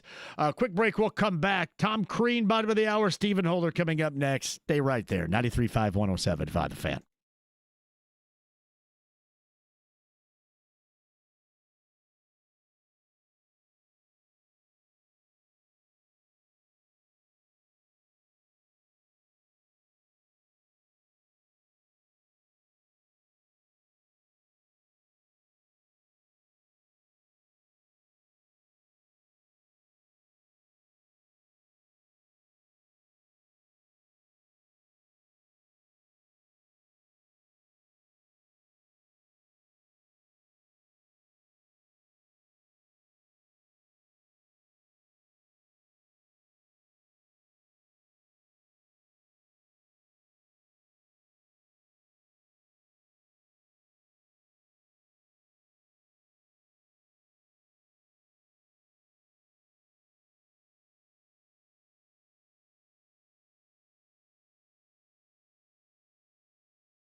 Ride with JMV. Excuse me, Robo. Any special message for all the kids watching at home? Stay out of trouble. 93.5 and 107.5. The Fan. Pacers to the finals. Game 1 coming up on Thursday, 8:30. That is the tip. 8 o'clock coverage begins right here. If you're asking, yes, they are actively getting me out someplace later on this week to make sure we can all have some fun together. I'll let you know when that thing is etched in stone. Chad Buchanan, Pacers general manager. Eddie Gill from Pacers Radio, the former NBA guard. Both on a podcast, 1075thefan.com. Former IU coach and NBA/college basketball analyst Tom Crean, where it was bittersweet. OG Anunoby bounced, but it was Thomas Bryant off the bench who was thriving on Saturday. Tom Crean, bottom of the hour. But on the Andy Moore Automotive Group hotline right now from ESPN and ESPN.com, he is Stephen Holder. And I'm just going to go ahead and quote you from your social media platform, X, in response to a Pat McAfee message regarding the private celebration of life for Jim Irsay earlier today. I don't think I've ever been to a service that captured a person's true essence better than today's Jim Irsay memorial. It was absolutely perfect. So maybe in the fullest detail, a little bit about today, what you witnessed, and obviously about the life and the celebration of a great dude and a great owner and a great friend to so many here. Yeah, I think it was a perfect representation because, you know, Jim Irsay, and I think the pastor at St. Luke's said this, that's where the service was. He said this a couple of times. He's like, you know, this doesn't have to be a sad service. And it was not, frankly. I mean, there are always sad moments, right? But it was, as McAfee said in his tweet, the one that I was responding to, McAfee said, you know, we celebrated the hell out of Jim Irsay today. And I would say that's true. You know, from the gospel choir that sang beautifully to the remembrances, they were all pretty lighthearted, and they were all very relatable. You know, all the remembrances just about, you know, were of moments of levity, you know, where he or just a unique moment with Jim Irsay. Like only Jim Irsay, you know, could interact with people the way he did, you know, and some of like the way he addressed people, he's, you know, he call you brother or whatever he called you, you know, it was always unique to him. And I think that's the beautiful thing about it. And as to quote the pastor again, one of the things that he brought up was just taking in the entire service. What he took away from it was, he said, look, I want you to remember this was not a perfect man.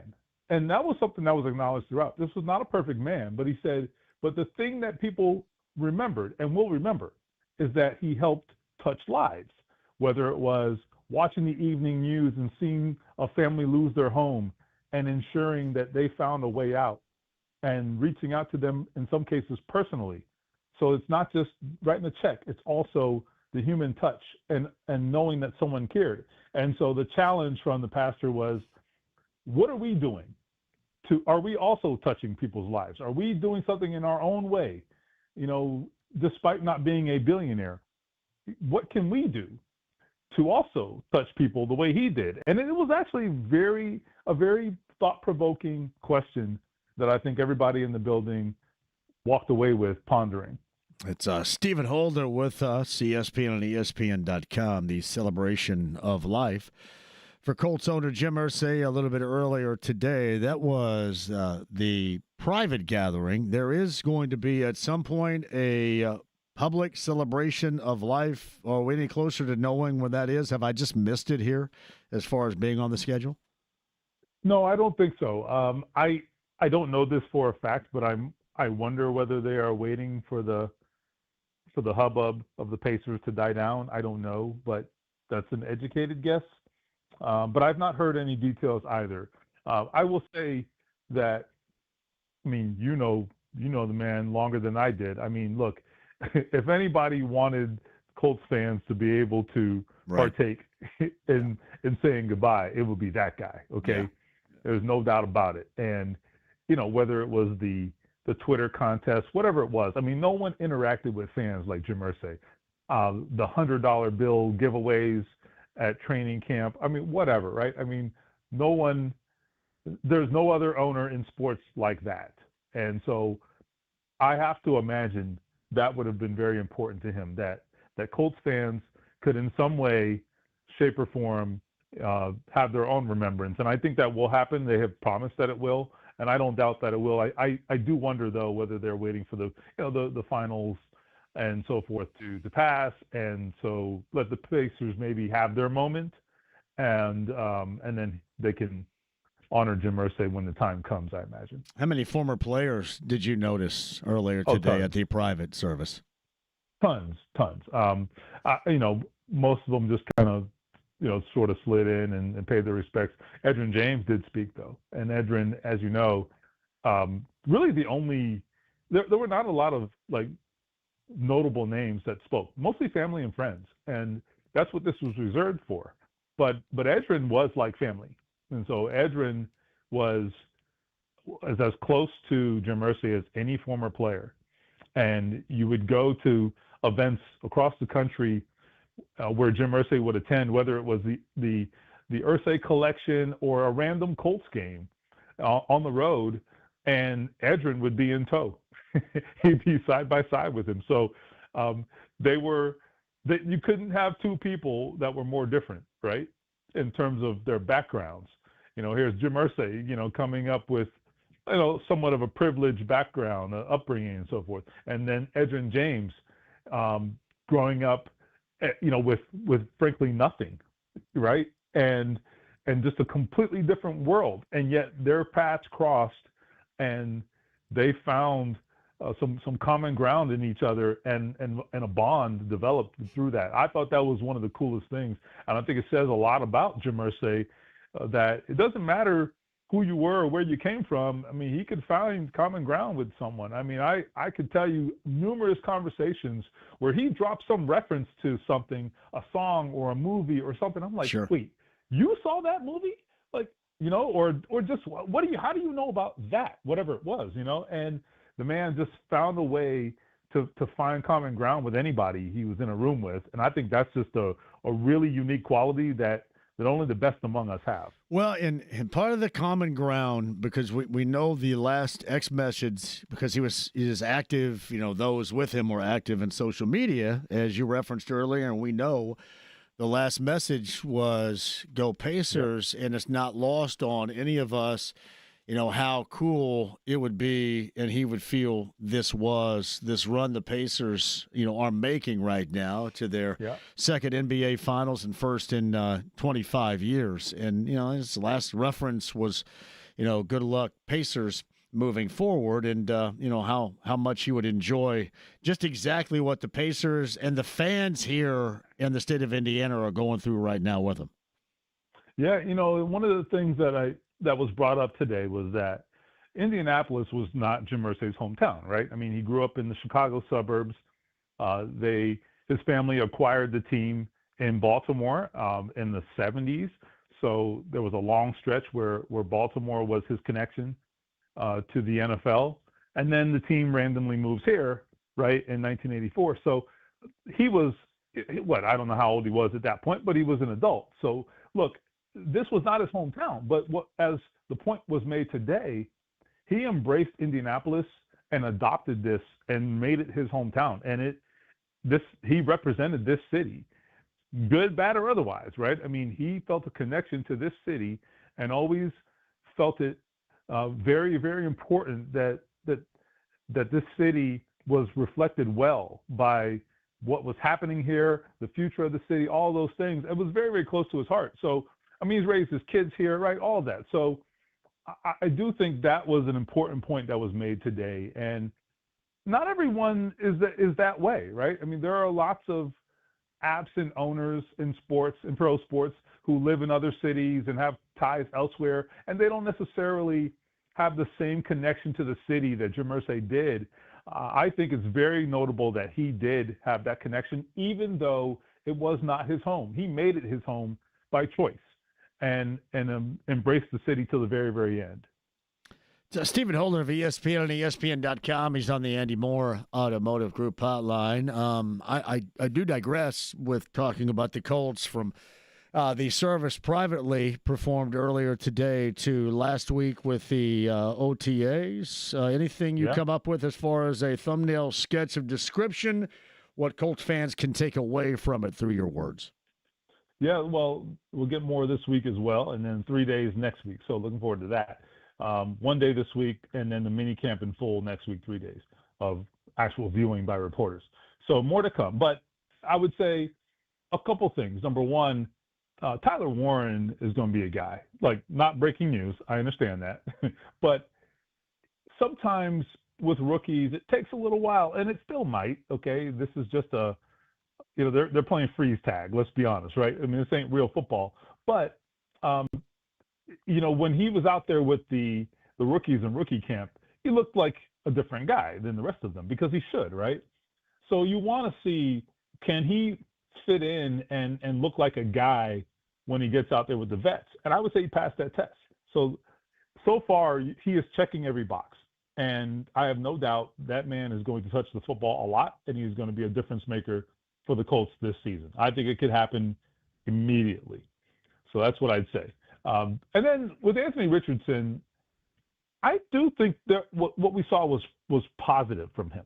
And I always hesitate to draw too many conclusions from OTAs, excuse me, because what are we even looking at, right? I mean, as I said, it's not real football and all that. But I do think, I say this every year, I do think the passing game is the thing that is most transferable, I guess, to the fall. In other words, what they're doing in the passing game is the closest thing to real football that they do in OTAs, because you have real coverage, you have you're actually throwing against defenders. That's actual competition. When you're talking about, for example, the offensive line, defensive line, there's no pads, so they're not actually engaging the way they would. But your receivers against your defensive backs, that's actual engagement. And so the quarterback has to throw against tight windows, right? So I think you can actually glean a little bit from that. And I thought Anthony Richardson acquitted himself pretty well. He's got to really, it's got to be about consistency for him. And Shane Steichen has already been very clear. The most consistent guy is going to win this battle. So the biggest challenge for Anthony is not the big plays. It's not the, whether he can run the football. He can do all that. The question is, can he, in the passing game, be consistent from down to down to down? Because that is his biggest problem. And if he can do that, it changes everything. Look, I don't think he has to be a 65% passer, but he does have to get up there, I think, in the mid to high 50s at minimum to at least make the argument that, all right, now we're not leaving as many plays out there, right? You got to make some routine plays. And the difference between where he was last year and getting to the 58, 60% where he's been before as a rookie, I don't think it's that far. It's really just a handful of plays that he is missing, but they are so costly because they kill drives. So can he do that? That's the question OTAs won't answer, but I do like that he took a step, I thought, in the right direction, at least so far. Yeah, it's Stephen Holden with us. By the way, he was at the game. Anthony Richardson was at the game on Saturday and got a round of applause when he was shown on the big screen. Look, people want to love Anthony. I really believe that, They've invested a lot of hope in Anthony Richardson as a fan base. And look, I get that not everybody believes that he's going to pull it off. I don't know if he's going to pull it off. We'll see. I mean, that's up to him. But I do think Colts fans, they want to believe, and they want him to be the answer. I think the Colts want that. I think Chris Ballard and Shane Steichen, they definitely want it, okay? Because, number one, it's a positive reflection on them if it happens. But number two, even taking that out of it, again, they've invested this high draft pick and all of this emotion and hope invested in this kid, who's still a kid, okay, 23 years old. So if it works out, all I can say is I think everybody in town will take a deep breath and exhale and embrace him even more, because it's been so long, right? It's been so long since they've had a guy that they can truly love and embrace at that position. People want that more than anything. I really believe that. All right, so your thoughts on going. This is from Evan Sidery. The Pacers' odds to win the final set at plus 500. A championship win over the Thunder would be the biggest upset in NBA history. The 04 Pistons win over the Lakers also set at plus 500 odds to tie Indiana's potential feat. Your thoughts as things get underway officially in the NBA Finals coming up on Thursday in OKC? Well, I mean, look, it would be a massive upset. I think one of the things that kind of sets the tone for the level of upset we're talking about here is the fact that it's not just that Oklahoma City is really good and the Pacers are a surprise. I mean, they're a fourth seed. They're not a team that was in the conversation before. I think it's less about Oklahoma City and more about the Pacers, frankly, these prognostications. Look, I mean, am I picking the Pacers to win? Like, I don't know about that. but all I'm saying is I really do think some of what is happening here is the opinions are being shaped by the fact that people didn't have expectations for the Pacers. But if the postseason has shown us nothing, it has shown us that they can play with anybody. And that this team has, the way it's constructed, it's very difficult to attack. So, I mean, are we really going to pretend like there's no shot here? No. I mean, I don't think that anyone that's watched the playoffs could feel that way, frankly. How could you? How could you come away with watching these Pacers in the last three series and that be your conclusion, right? I don't understand how you could feel that way. Again, I think favoring Oklahoma City is perfectly reasonable, and I think they will win. But again, if you're counting this team out nationally and some of that's happening, I have to question whether you've been paying attention, I guess is what I'd say. So with that in mind, here's the classic trap question asked by the host of this show in closing. What would be the bigger upset? The Pacers over OKC in the finals or the Colts winning the AFC South this season? Oh, man. I do think the Pacers winning would be the bigger upset. But because the Colts, what are we talking about, right? The AFC South, it sounds like a big deal because they haven't done it in so long, but it really shouldn't be that intimidating. So I guess they haven't done it in like over 10 years. It's been a long time, my friend. Yeah. It has been. So maybe the odds are pretty close after all, right? Yeah, you got a bigger. So man. The bigger upset would be that of the Pacers versus OKC in the finals. But maybe not by much, given how long it's been. Well, 2014 was what 11 years ago. You know, when you say 2014, it doesn't sound that long ago for those of us of a certain age. But then when you think about how long ago it's been, that was a hell of a long time ago. Man, that was like 11 years ago and 80 pounds for me. So it seems like that's like decades for me right here. I mean, I still had a little hair in 2014. I mean, a touch. The classic trap question for Stephen Holder in closing as Stephen joins us on the Andy Moore Automotive Group hotline from ESPN. Yeah, appreciate that. ESPN.com. Have fun with that. Knock that one around the rest of the week, okay? All right, my friend. I'll talk to you soon. Thanks, buddy. Appreciate that. Stephen Holder on the Andy Moore Automotive Group hotline. It was a bittersweet, I guess, somewhat. OG Anunoby, done.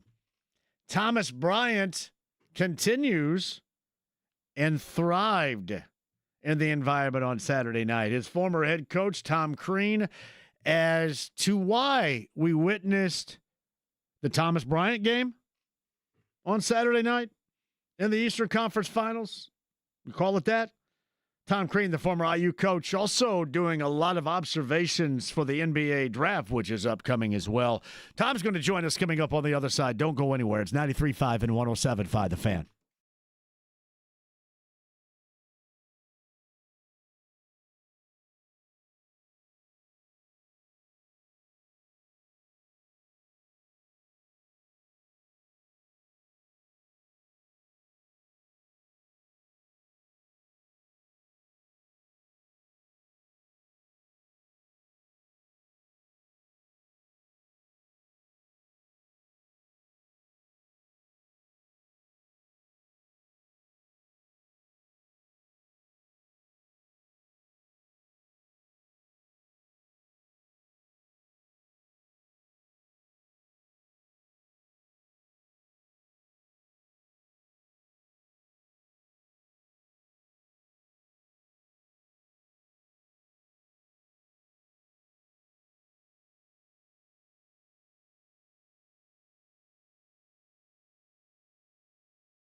He's my pal. He's my homeboy, my rotten soldier. He's my sweet cheese, my good time boy. 93.5 and 107.5. The Fan.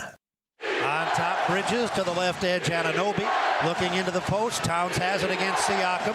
Backing in, right hand at the goal. Laid it up too hard. Rebounded by Bryant. Here comes Halliburton across the timeline. Cross court, Neesmith into the corner. Can Bryant do it again? You know he can! You know he can! Number 3 with a 3. And New York takes a timeout as Bryant gleefully dances to the sideline. That's Mark Boyle right there on the Pacers. Again, 8:30, NBA Finals Game 1 at tip time. 8 o'clock coverage begins on Thursday right here. That's appropriate because our next guest coached him up. Actually, also coached up somebody that was in that highlight, OG Anunoby of the Knicks. Tom Crean, the former IU coach and ESPN analyst. We'll talk a little NBA draft, I'm sure, with him in a moment. But your thoughts on what you witnessed, especially in the exploits of Thomas Bryant when called upon on Saturday night here in Indy, Tom? Well, I just think he's such an example of what's called play on demand. I mean, when he was called upon, he was ready to go. And what I love about him is he's been through so many things as a player. I mean, he's a guy who was a McDonald's All-American. He goes in the second round. He spends most of his first year in the G League. Well, he goes to the Wizards. He's still the all-time field goal percentage leader for the Washington Wizards for one season. I mean, it's just he's done so many different things. He's playing well in L.A., and then Anthony Davis comes back, and he goes to Denver, and he sits on the bench, you know, when they win a championship there. He's in Miami. He never stays down. He may have his tough moments, but he gets over it. He's resilient. And the bottom line is his teammates can never see it because he's full of energy. He's got a lot of enthusiasm. And what he's learned to do is be a true professional. I mean, so I think when people see him, they wouldn't know if he's coming off the bench or a starter with the way that he works. He works with intensity. He prepares right. He works on his game a lot.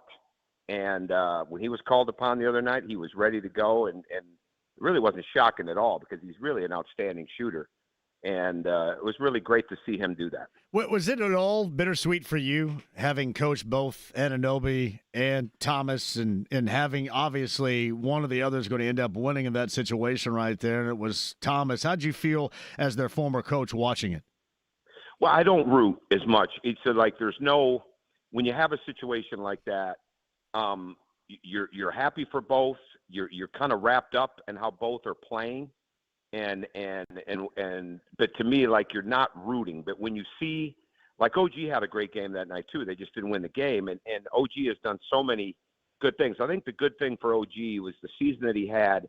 You know, if you go back to last year, maybe his best individual performance last year was the game he got hurt against the Pacers in the playoffs. So for him to come back and play the way he did and play in this series is good from an individual sense in that. But when you got a guy like Thomas Bryant, who's put the time in, you know, OG's making $42 million a year. Thomas Bryant is not making that. And so when Thomas Bryant can come in and play that way and have the crowd support him that way and have the belief of his teammates, the best thing for me was watching how his teammates reacted to him when Ernie Johnson called his name during the trophy celebration. So I'm just rooting for those guys all the time, but at the same time watching their games, you know, intently.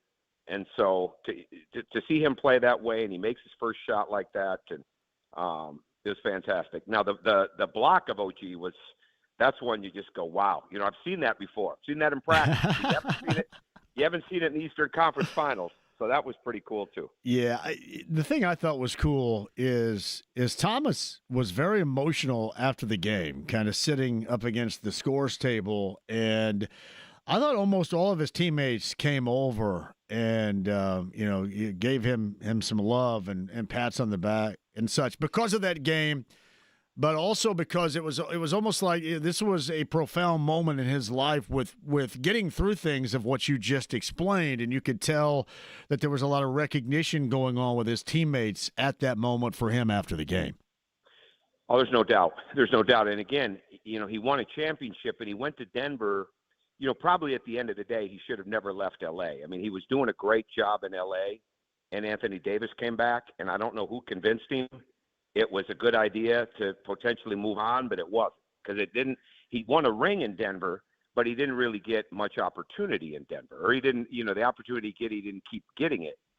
And I think with something like that the other night, that's a culmination of living through it. I missed well over half the practice one day at Georgia when I got on the phone with him when his father died. And I just sat in the back room. He's with the Wizards, and kept trying to talk to him and making sure people were there with him. Like, I think moments like that, when you lose somebody in your life like he did, and you've been through so much, I think all those things come back to you in a moment like that, or in a time period like that. Yeah. And to me, that's what I see. When I'm looking at him and I saw the pictures of him sitting on that sideline, like, he is an emotional person.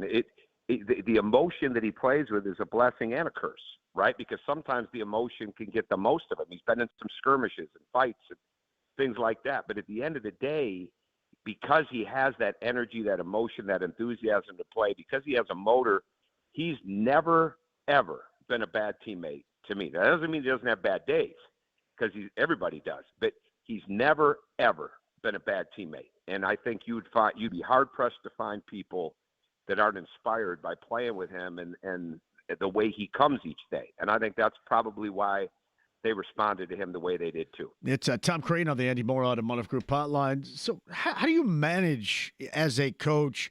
Because you want those energy creators, and he has an endless amount of energy.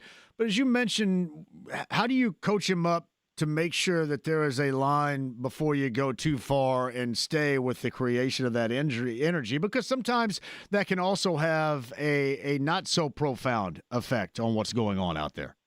Well, I think for me, it's you look them in the eye, you make them look you in the eye, and you make them breathe. You make them get in control of their breathing.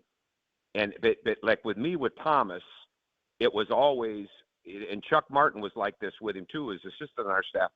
You had to make him look you in the eye. You had to get his attention and get him to focus on his breathing, because he's going at such a high rate, and you want that, right? Like, you don't want to take that away. I mean, this guy can fly up that court, but I spent a ton of time focused myself when he was playing for us at Indiana on how to really stride out and lift his legs, like really not shuffle, but sprint, like really lift his legs. So like when you go through moments of all these different things to help develop somebody, you know what their triggers are. So if you can see their triggers coming before, great, you try to correct it before. But when they come, you got to get them back to where they're locked into you, and that's usually all it took with Thomas.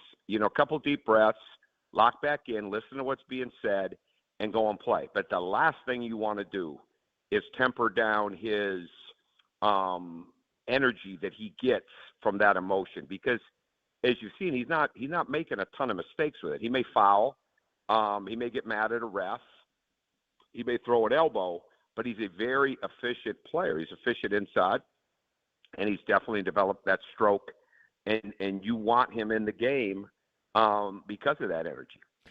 Tom Crane, who's with us, what do you think about the matchup? I mean, obviously, OKC's been good the entire season. There's no question about that. And they're the favorite going in, game number 1 of the finals coming up on Thursday. What are your thoughts initially, both sides of the basketball here in these games? Very, very similar style of play. New York is a physical, get the game in the half court. Let's play that way. Let's get on the glass. Let's be tough. And when they were able to do that, they had some success. Well, obviously, the Pacers won the style of play battle more often than not because they got that pace faster. Like even the other night, I think I've said this on your show before, but there's nobody in the NBA that throws the ball ahead by looking up the floor as consistently as they do, especially with Halliburton and with Nembhard. The way they look up the floor, I mean, this team is totally built to run, because you can be running your tail off, and if the guards won't throw it or the guards won't look, then you just got a bunch of guys working on sprinting. And the Pacers aren't like that, right? So their pace is tremendous. I think it's going to be very similar with Oklahoma City. I think the pressure that Oklahoma City can put on you, what they exposed in the Minnesota game is anytime you were loose with the basketball anytime you weren't strong, anytime you weren't aware of the weak side or aware of who was in the corner, they came and got it.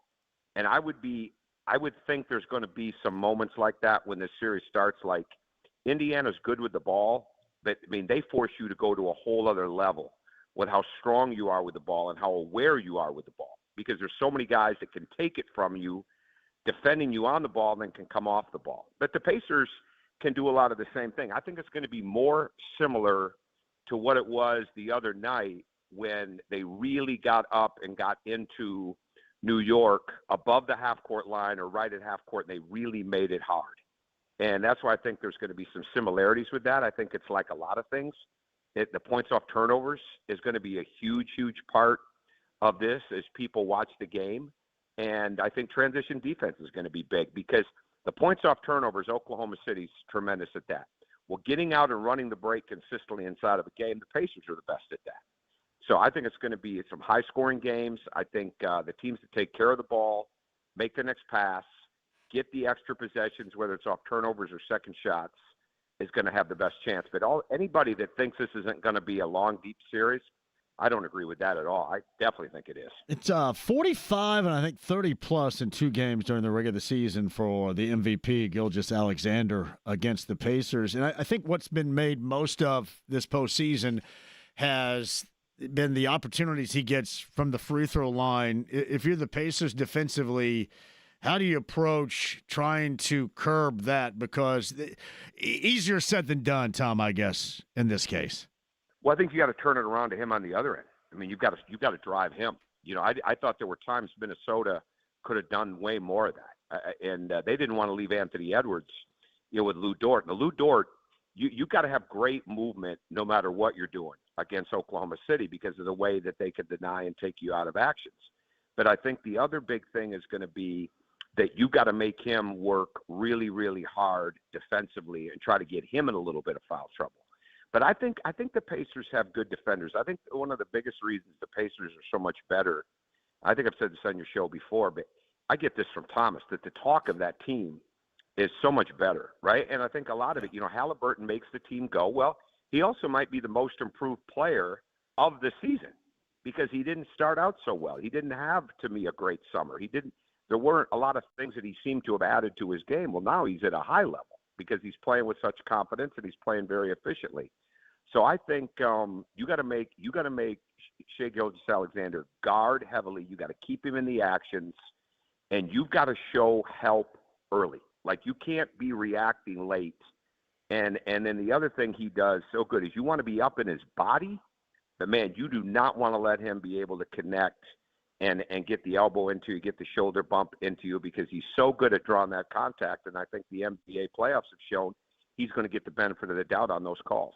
Yeah, it's normally really they let the physicality go with a few exceptions right here. And I just think that's kind of the way that they have patterned out how they're going to whistle it. And I guess, Tom, until further notice, that's exactly what we'll see. Well, I think so too, but I think you got I think Thomas playing the way he did was a really good factor because now maybe there's going to be an ability for him to play more minutes. Certainly Siakam is going to be a very hard matchup for them because he can play so inside and so outside. I think whoever they decide, the key is obviously you got to make Gilgeous-Alexander. You can't let Lou Dort take somebody out of the game, and you can't let Alex Caruso just go crazy with on-the-ball defense because his hands are as quick as anybody's in the NBA when it comes to getting steals, going after the ball. It's incredible. So, I do think there's going to be, personally, an indoctrination process for this with the Pacers in that game because I think anybody that plays Oklahoma City is initially stunned with how quick they come after the ball and how good they are at coming off their man. Minnesota had to make a ton of adjustments. If you come in and you think you're going to play any isolation basketball against Oklahoma City, which the Pacers really don't, but if you come in and you think that, you're not going to be able to do that because they're never going to leave a guy on an island just to play one-on-one with the way they can come and attack from another defender. I think what's most interesting I took away from what you described OKC defensively is the Pacers also like to do it. They're just not at that elite level in doing it, Tom, and that is going after the loose handle. The loose handle dribble is something the Pacers also do. They just don't do it as well as we have seen OKC do it.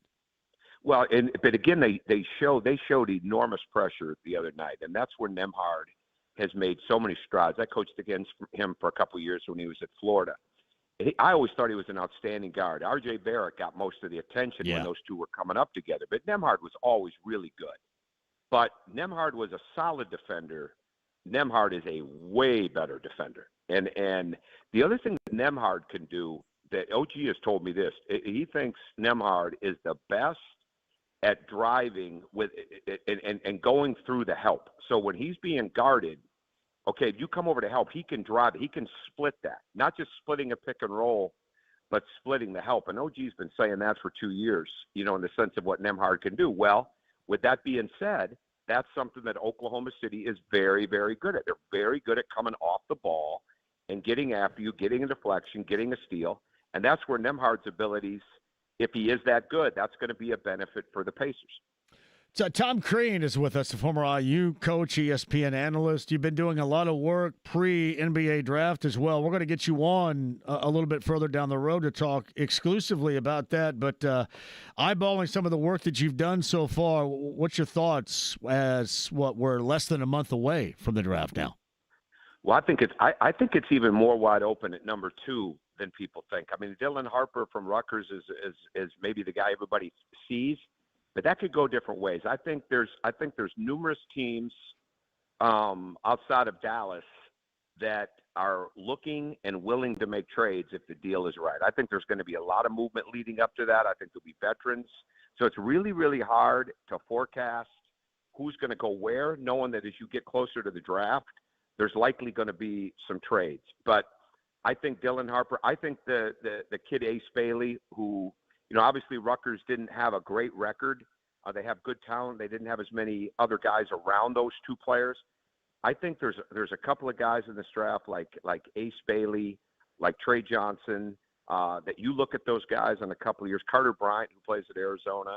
There's a couple of guys that if they get into the right development program and they really get a chance to grow and not have unbelievable expectations on them right away, they're going to be really, really good. I think outside of Cooper Flagg, maybe the most efficient player, like the guy that could come in and have a Christian Brown impact like he did at Denver that year that they won the championship. He's a different player than Christian Brown, but could have that kind of impact as Con Knippel, who's at Duke. He might be as NBA ready to get into a rotation as anybody because he can shoot the heck out of it. He can handle the ball. He can screen. He's tough. He's good enough to move his feet, but he doesn't make a lot of mistakes. But there's some real star power with Harper, Bailey, Trey Johnson, VJ Edgecombe at Baylor, star power. It's just going to be a matter of where are they going to end up? Are they going to end up in rebuilding type programs, or are some people that are playoff type teams going to make some trades and all of a sudden there's a rookie that has a chance to come in there? So I think it's going to be really, really interesting.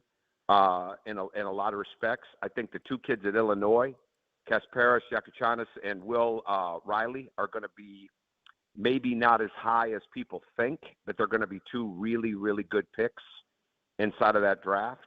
And so I think there'll be a good Big Ten flavor to this too with Danny Wolf. And I know I'm probably forgetting somebody, but I think it's going to be a lot of fun. We started our Sirius XM NBA radio shows the other day, and we're doing one of those every week now. So it's fun to prepare like that. Well, we're going to keep having you on and talking this up as well, and maybe get a couple of games deep into the NBA Finals and get your thoughts on that as well, Tom. It's always a pleasure to have you on a variety of levels and angles.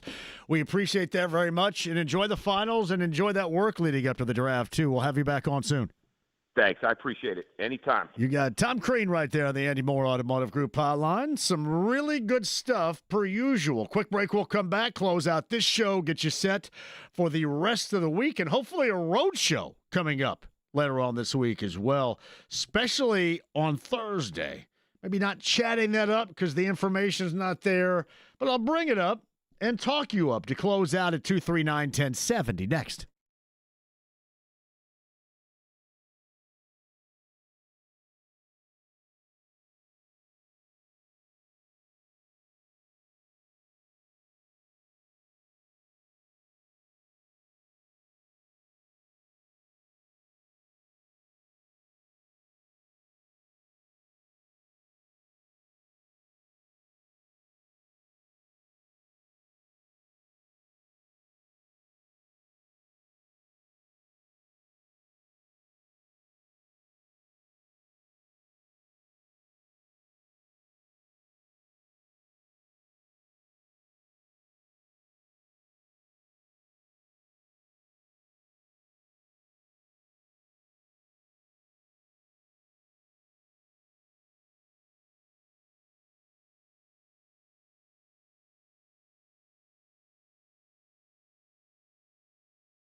The Ride with JMV. Well, we're waiting. 93.5 and 107.5. The Fan. All right, we'll do number 9 at 239-1070. Dispatch with John Butler. Summer Tour 2025. The Everwise Amphitheater, White River State Park. That is June the 18th. Crank this up really quick.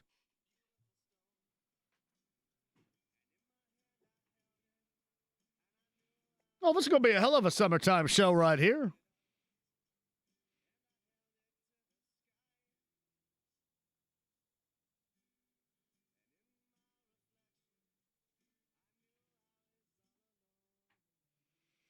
So who's digging on Dispatch with John Butler right here?